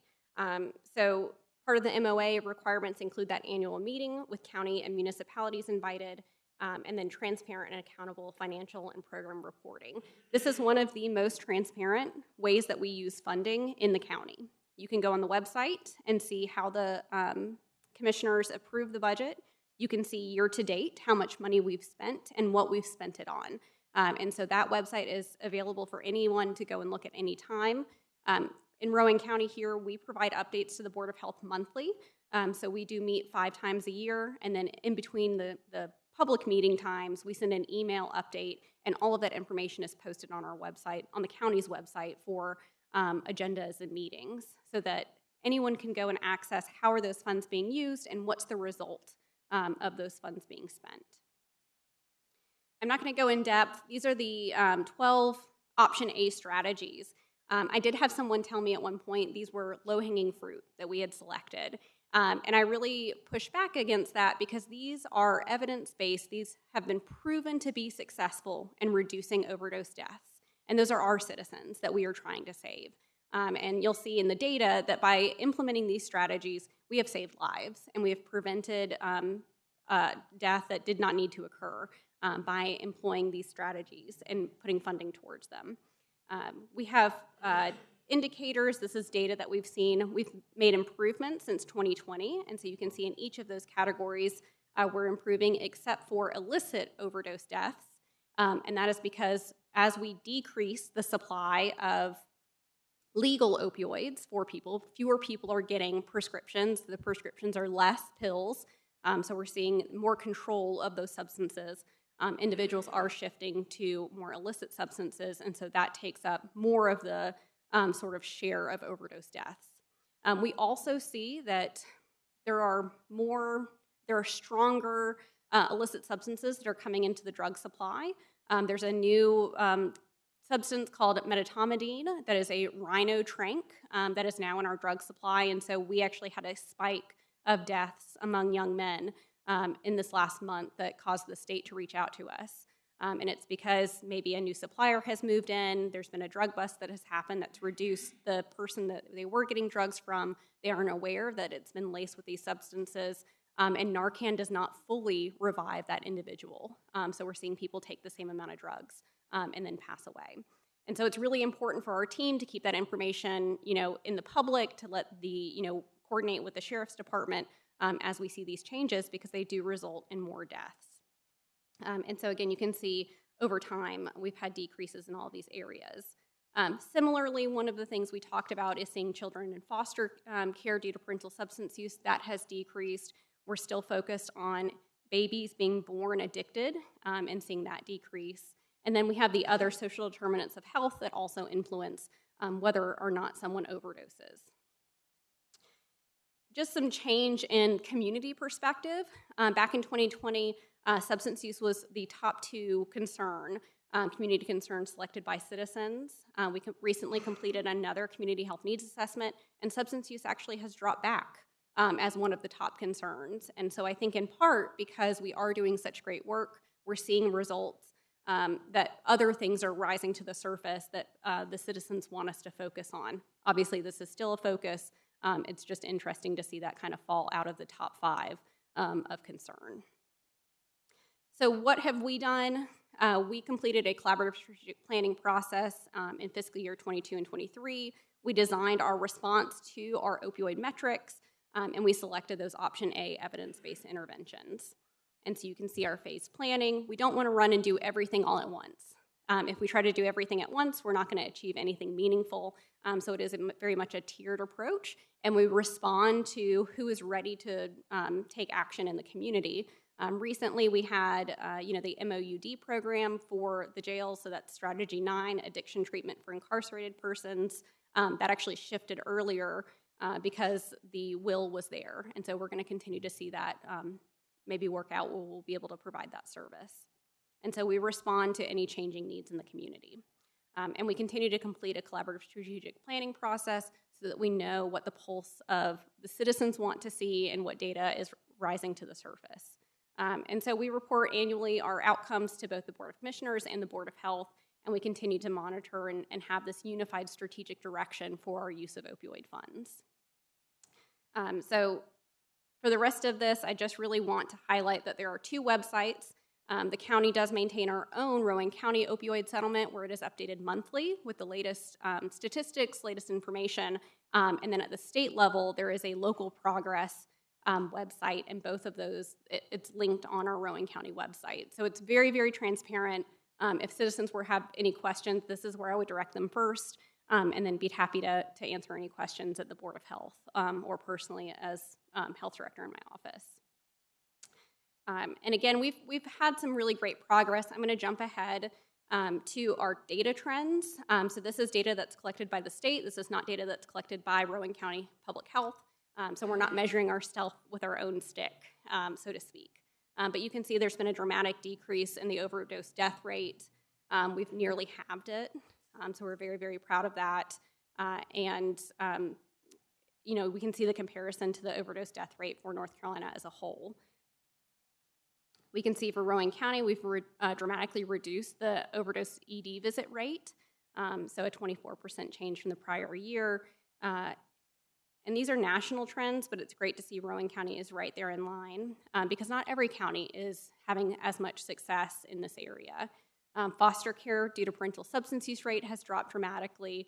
The number of opioid prescriptions being prescribed has decreased. Treatment has increased, and patients receiving buprenorphine have decreased some, but relatively remaining the same.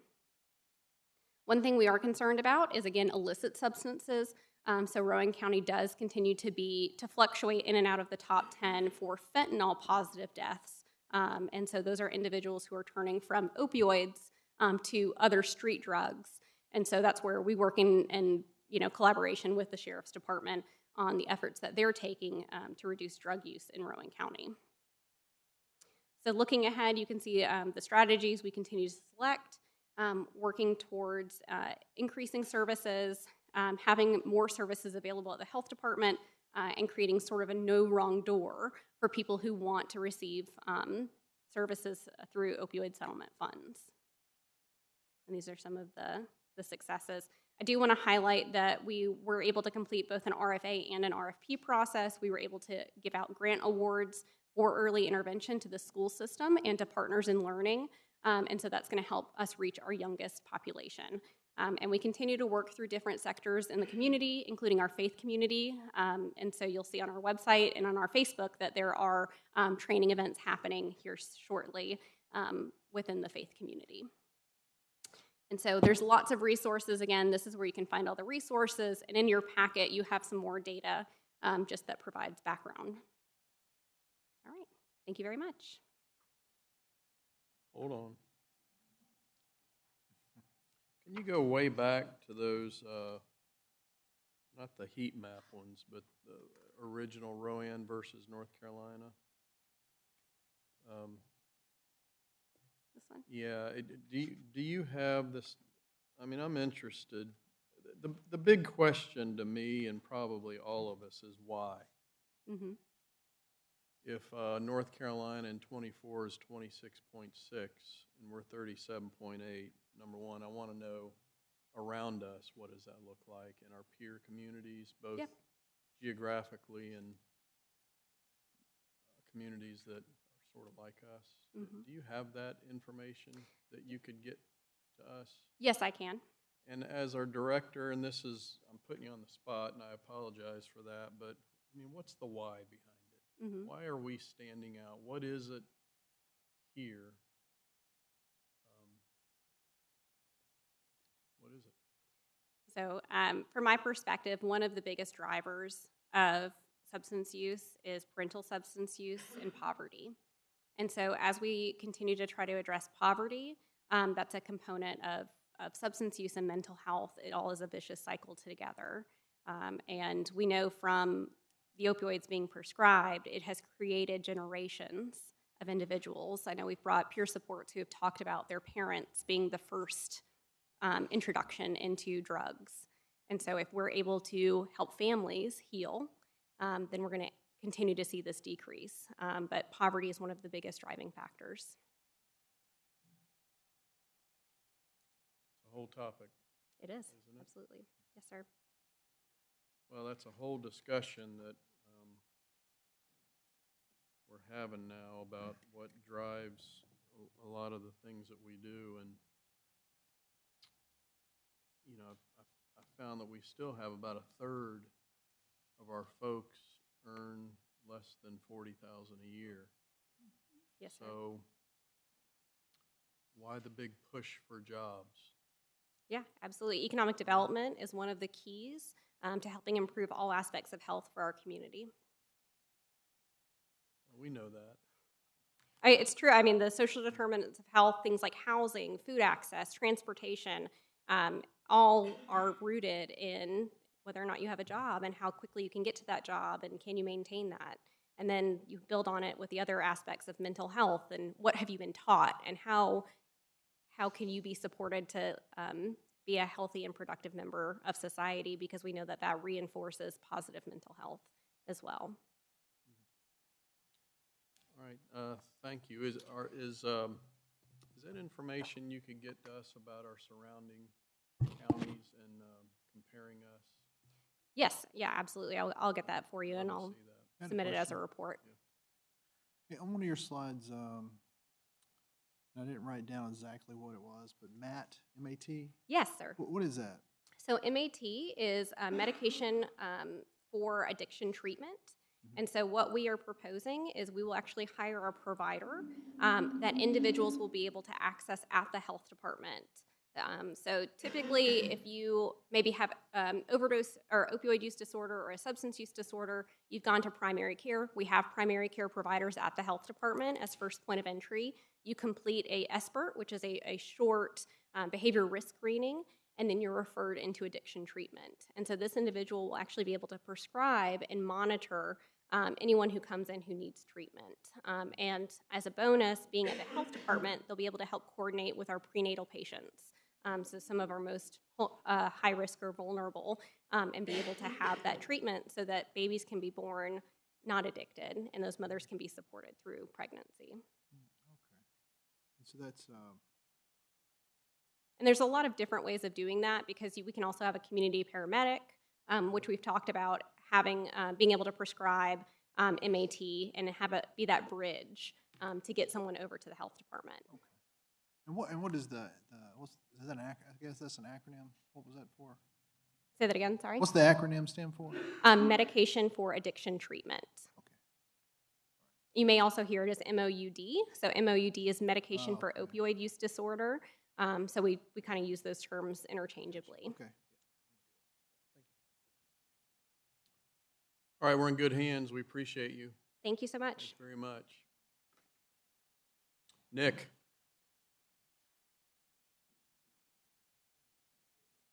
Bye, Andy.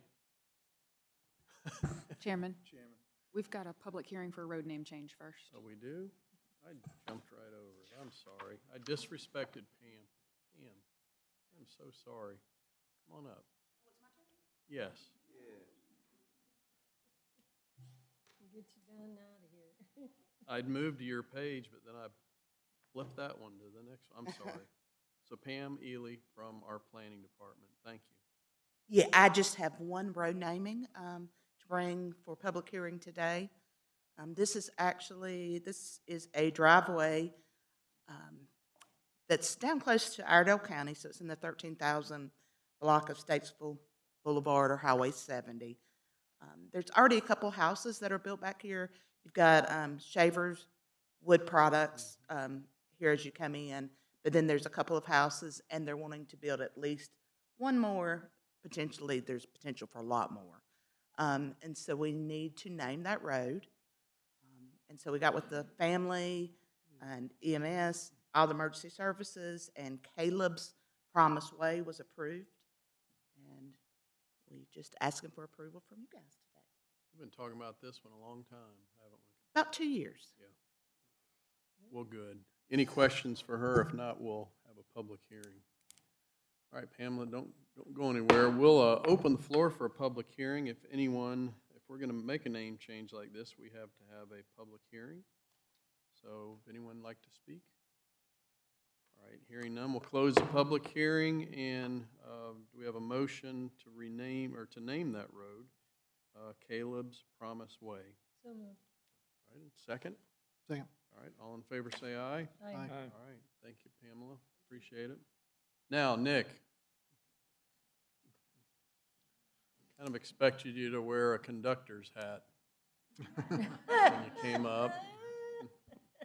They don't come in tall sizes. Maybe blow a train whistle. And with you is James Meacham, our tourism director. James, welcome.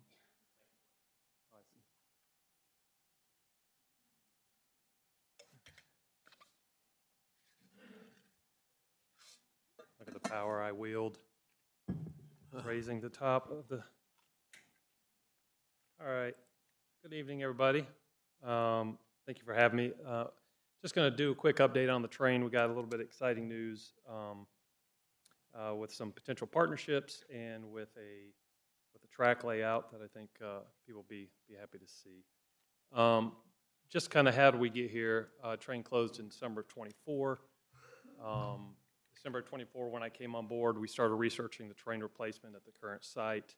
We looked at everything from all safety measures, widening the track width, the distance, looking at potential funding, because honestly, there was nobody on staff that had ever built a train, so we were all kind of just learning as we started getting it going. So we put a train bid out and received an order to train in December of 25, and then a little after the new year, we put out for a track design. We got a survey done, and on April 20th, a couple weeks ago, we got the track design received, and we got a couple of layouts, but one that we want to show today, like I said, we're pretty excited about, and James and I have been talking for a couple weeks now on this, and then as of last week, we submitted a part of grant for $400,000 to look at possibly aid in the funding of this project. We won't know the results of that. We might have some preliminary idea at the end of May, but we really won't know until the summertime if we receive that grant. So, And that's to fund the track? Correct. Not the train? Correct, yes. Yeah. Has that been submitted yet? Yeah, it was submitted last week, yeah. It was submitted on the 30th. It was due the 1st, so we got in a day early. So, so the opportunities with the new train, I talked about this in a previous meeting. Obviously, it's to increase safety, to go from that 16-inch gauge to 24-inch. It's going to be accessible for all. There will be a ramp on the front cart to allow persons with disabilities to be able to ride the train. There's going to be more leg room throughout the train itself for families to enjoy a little more elbow space while they're sitting there riding. It'll improve on the current amenities, and like I've said before, this is start to reestablish Dan Nicholas as a regional draw, which is a big goal of mine after taking over the department in December of 25. So here's the train layout. So I'm going to see if, can't see the cursor up there. Well, if you can, I don't know if you can barely see, so this black outline is what is proposed for the new train layout. This is almost 3,000 feet in length. The previous train was about 1,600 feet, and you can barely see the inside of it at the top of this layout, which I always, like I said recently, it looks to me like, yeah, right there. It looks like a airplane pillow, if you will, the way it's shaped currently. This would envelop more of the park. You would be able to see some more of the amenities. You would be able to drive by a lot of the shelters. You'd go by the carousel, see the playground a little bit as you go through. But it would definitely add, what we're looking for is to add a bigger draw and a larger amenity for the train itself. This is a different survey for it. Again, you can kind of see, barely see in the inside, that little airplane pillow, if you will. And this kind of how it sits on the park property overall. So it's a a large investment, large footprint, almost doubling the size of the current train, which would definitely be a bigger draw for folks to come out and check out the train. Again, this is just an aerial with the overall, and then kind of the things that it will impact. One thing that it will impact is we do have to the right side there, almost like the Snoopy head of it, if you will, is a picnic area, and we've talked about moving that picnic area to ideas of moving that picnic area to a couple of different spots, as that would impact part of Autumn Jubilee, but we would look at, again, moving those vendors to another area for that event, because we do have vendors that set up there. Any questions on the layout itself? I was curious, do you know offhand, because I live down the southern part of the county and I go to the Kannapolis one, usually during Christmas. Compared to that one, is this one, it looks like this is a lot bigger than. Yeah, I believe it's bigger. I can get with Gary out in Kannapolis and ask them what their length is. But one thing that James and I talked about, maybe even last year, was, how do we make this a bigger draw? Make something that the citizens could be proud of, but also be a regional draw, which we've always been, that tourism piece to bring people to the park. We get people who camp there from all over, and they have fond memories of the old train, and I think this will really knock people's socks off, if something that we're able to do. So then talking next steps, we have requested a few things to the track, some switch tracks, adding additional track into where the proposed maintenance building is going to be, so we can have two trains kind of parked in there, and you can have kind of a switch where you can pull a train off to the side and have another track. The current building we have there now kind of has that track set up, so we just want to mimic what's in there. We're going to have to widen that just a little bit. And then we're also waiting for an estimate on clearing and grading from CESI, who did the track design, which is Concord Engineering and Survey, Inc. So we'll update the budget once we get that number, and then we will create a track install bid and solicit responses. So, of course, opportunities. I'm sorry. Go ahead. Will this, since it is so much longer, will you have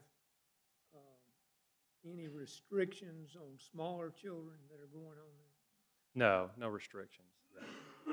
And do you expect any problems with, I assume, individuals are going to have to be going across the track much more often than we did with the small one?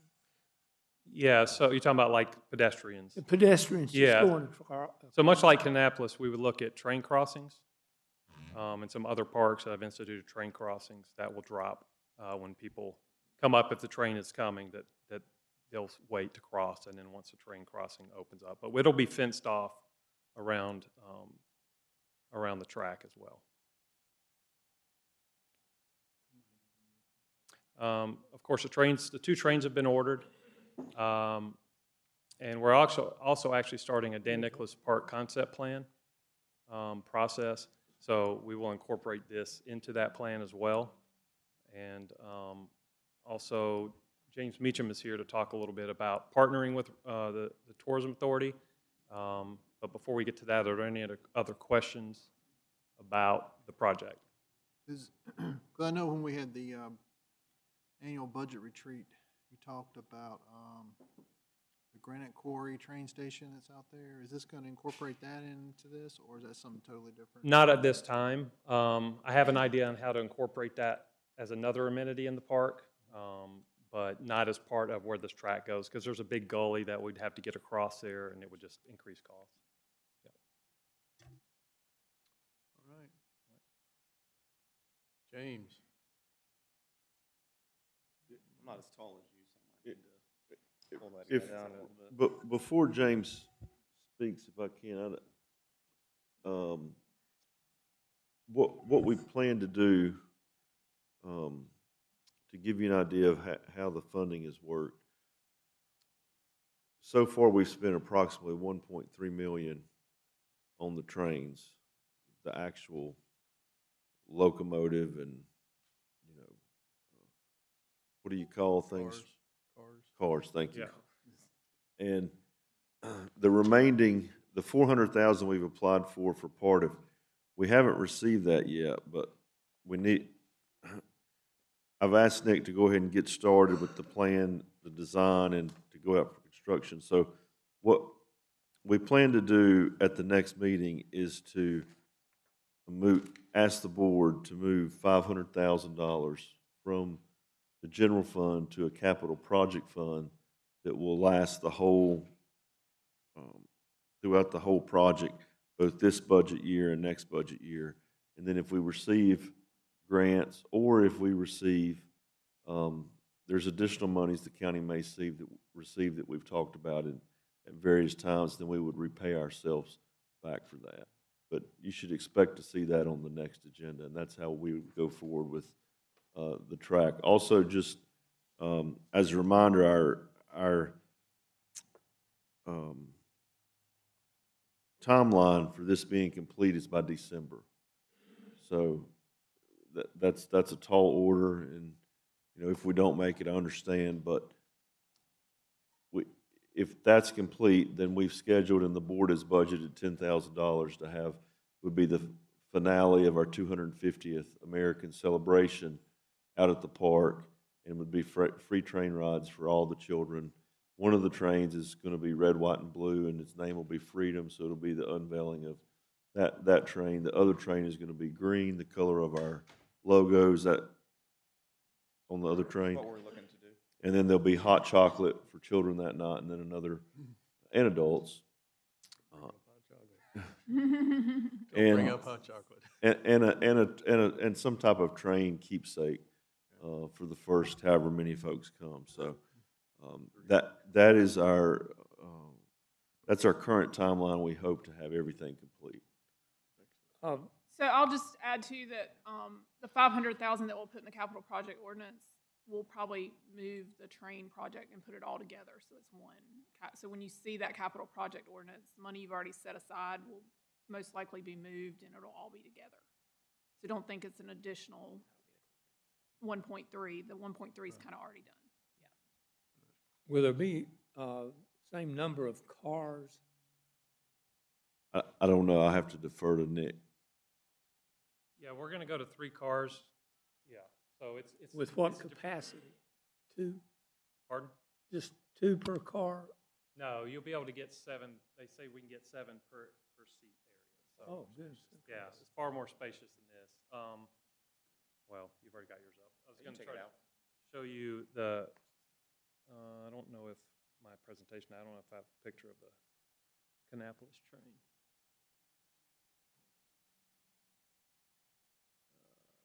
Commissioner Green, you had brought up the crossings. Down at Village Park, they manage that very well, especially even during their big Christmas events. It goes right through the playgrounds around. They close it down, and the city there keeps, basically traffic can't go through. And obviously it's a slow-moving train, so people are given ample time between the crossings and the time the train will pass from a safety perspective. Yeah, I thought I had a picture of the setup, but yeah, so there's, they told us we can get 7 people, like per section of family, yeah. I'm just thinking about the train, the distance that it's going, the number of folks that will be on there, if we're going to have a diminished capacity for young folks on the train. No, we'll increase our capacity. The other thing that's cool about this train is we can kind of set, obviously within safety, a safety area, we can set the time of the train ride itself. So Chance Trains, who we're working with, said basically they can look at the distance of the train and they can kind of give us an option of how we want to program the speed to be able to be safe, but then kind of increase ridership, if you will, around the train itself, the track itself. Okay, yep. All right, Commissioners, thank you for the opportunity to speak to you this evening. One of the things that tourism we're hoping to do is form a long-term partnership with the county. We've done many projects in the past together. So let me get this to go. So what we're doing is we want to be a part of funding and supporting long-term improvements and renovations at Dan Nicholas Park.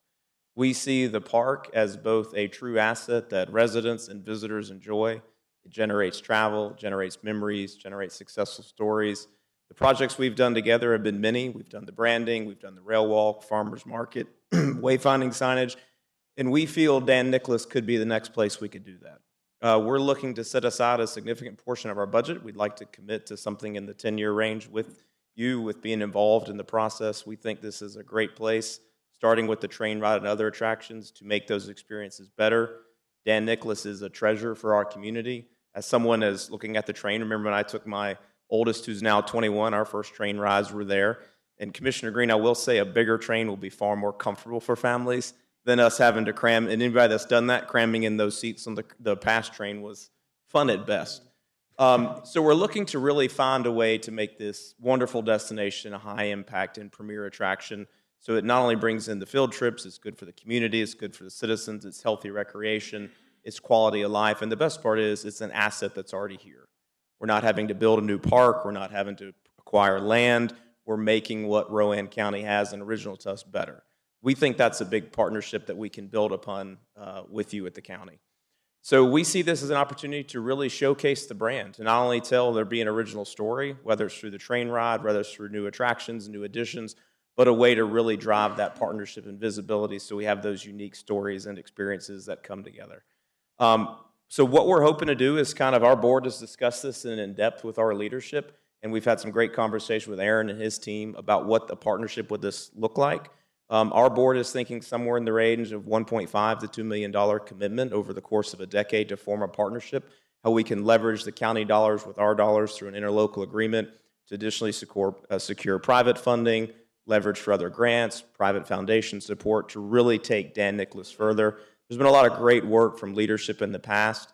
We think it's time for tourism, which is a park that is beloved by visitors, whether they're staying in the campground, renting the cabins, coming for the festival, coming for the day. So we feel it's important that we use the dollars the visitors generate in Rowan County to support this park so the citizens can benefit as well as future visitors.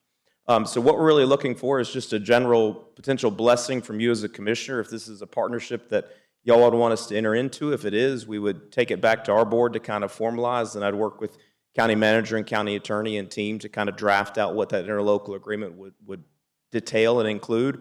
Most likely it would be us remitting funding to the county on an annual basis, and then in exchange for that, we would be part of the kind of the process of mapping out Dan Nicholas in the future, paying for some of the upgrades, paying for amenities outside of the normal stuff, paying for additional design features and elements, taking the attractions and making them even better than they are before. But what we want to do, and we think is important, is we want to maintain the character of the park. We're not talking about roller coasters or water slides or things like that. We want fun, family, safe experiences. How do we make the animal habitats better? How do we make the campground better? How do we make the camping cabins better? The picnic experience, the attractions. How do we build upon the great success that this county has fostered with Dan Nicholas? So that's what we're thinking. We'd like to enter into that with you guys, and if there's a consensus that that's a good move, our board is very much in favor and very excited to do that. We think it's the next great step between our two organizations moving forward. Be happy to answer any questions you may have. If I may, also I'd like to just comment on Nick. He's been working hard, and we have on getting new exhibits, and thank Mr. Green for his support. We've got 2 bears that are going to be here, hopefully this month, and will be on exhibit before June 13th, the Mayor Fest celebration. Do you want to tell us about the bears, Nick? Yeah, we've got 2 9-year-old bears coming from Arkansas. I actually got a text during the meeting that we're still working out the logistics of transport. Can't just throw them in the back of my Honda Odyssey or anything like that. But I mean, I guess I could, but it wouldn't be a fun trip. But so we're working out logistics, and just the next steps are we just got the treatment area for the bears painted, and we are waiting for the North Carolina biologists to come and give us A+ for how the exhibit is, and then once we get that, we can officially go ahead and schedule the delivery of the bears. Megan thinks they'll be delivered before Memorial Day. Is this our train? This is a potential of what a train could look like. We wanted to show, many thanks to April for playing around with AI a little bit, But we wanted just to show an example of if we incorporated the county, because in our brand palette for the whole county, there's about 9 colors. There is a red and there is a blue, but just a unique way to show what a train could look like. This is kind of what would be the main car, so to speak. And we were just throwing some logos on there to play around to let you as the commissioners see what a red, white, and blue train could potentially look like. That's historic and fun year-round, but also true to the brand. So it's not only great on Memorial Day or Veterans Day or 4th of July, but also great during Autumn Jubilee, or could be used at Christmas time as one of the potential routes to go. Even little things like patriotic stars down on the corner and some of the front wheels, just to kind of show some of the history and the sense that Rowan County does have for its veterans and their service to the community. So I know at one time, I think Dan Nicholas was in one of the top, I don't know, 10 Field trip destinations in the state. At one time it was. Is it still there, or is it? It is not number 1 anymore. No.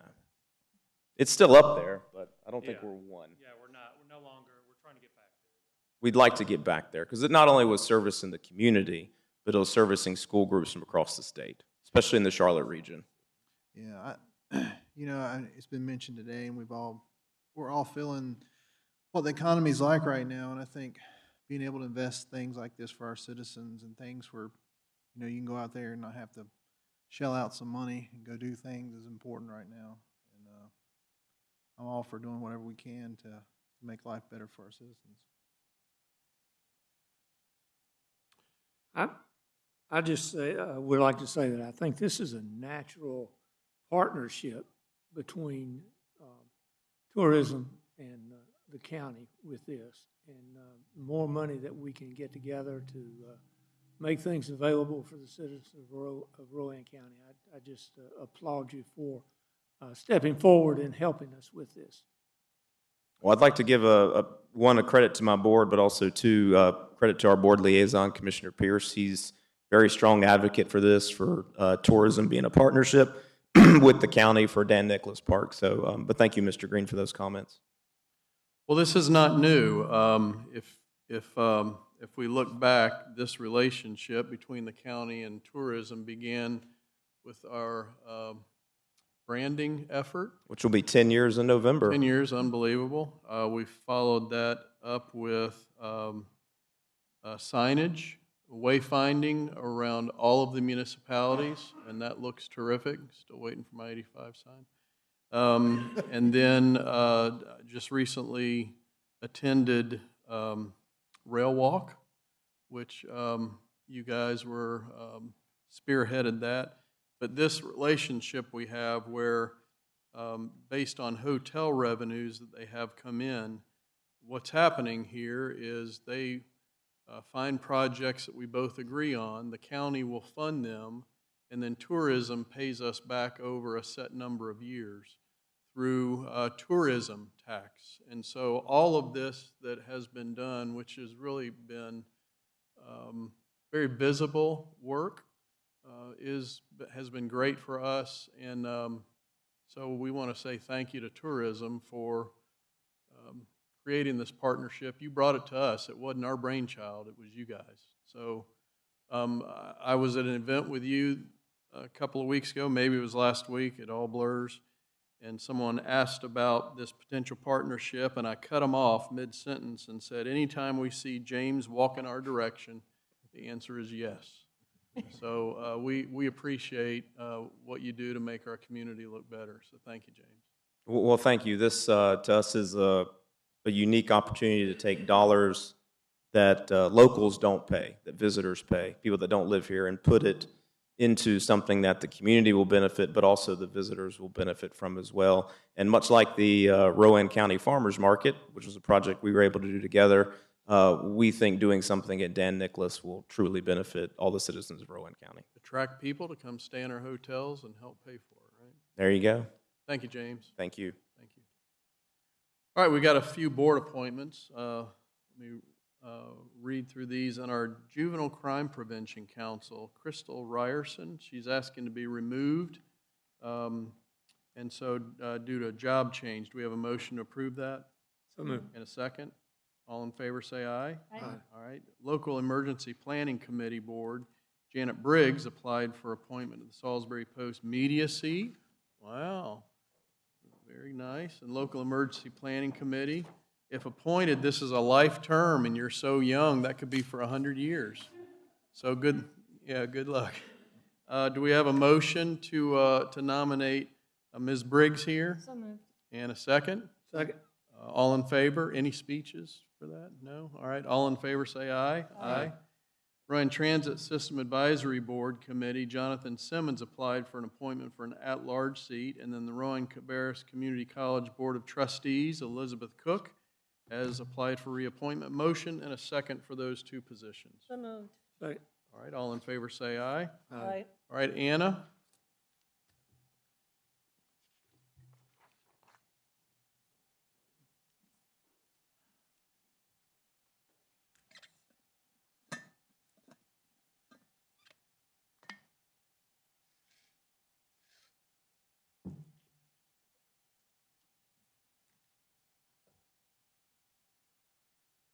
right. So this is our March cumulative expenditures. So for through March of 2026, we were at 149.7 million, which was up 2.3 million over the previous March, or 1.59%.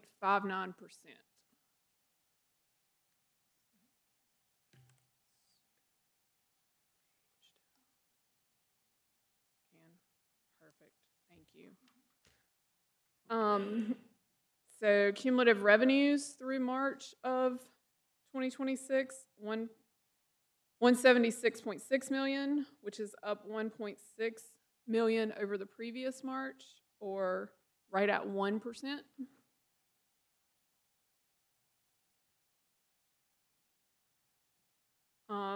Property tax, this is through February.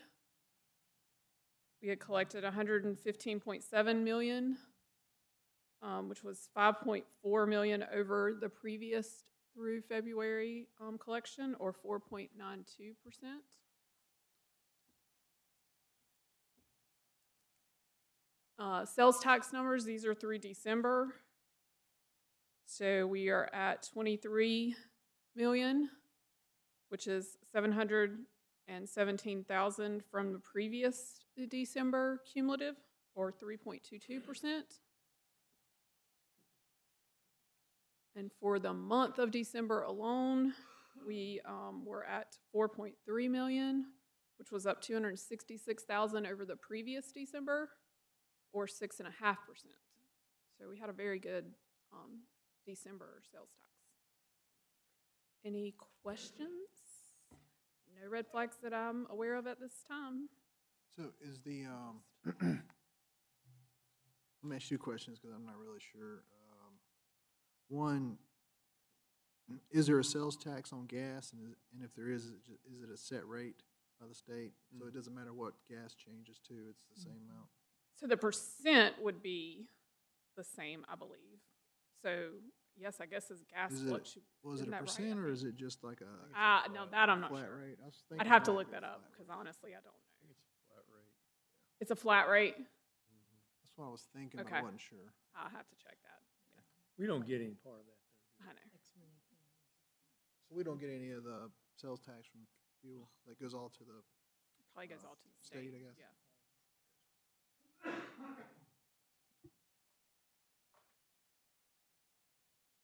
right, any other questions? All right. Yeah, it's a flat cent per gallon, Flat. 41 cents per gallon. And it goes all to the state, right? Yeah, but then they dole it out to They still dole it, okay. municipalities and I'll look into that. MPOs for road improvements. All right, thank you. All right, it's that part of, do we have closed session? I don't, well, I don't have my speech.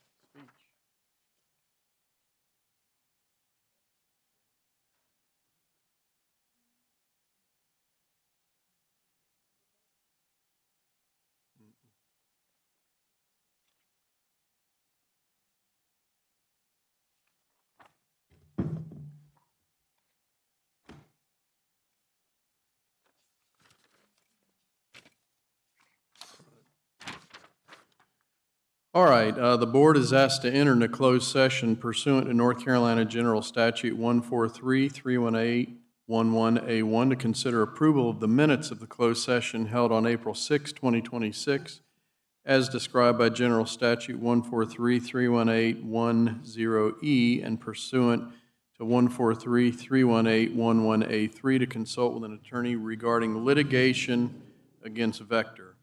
So we will begin as soon as we clear the room.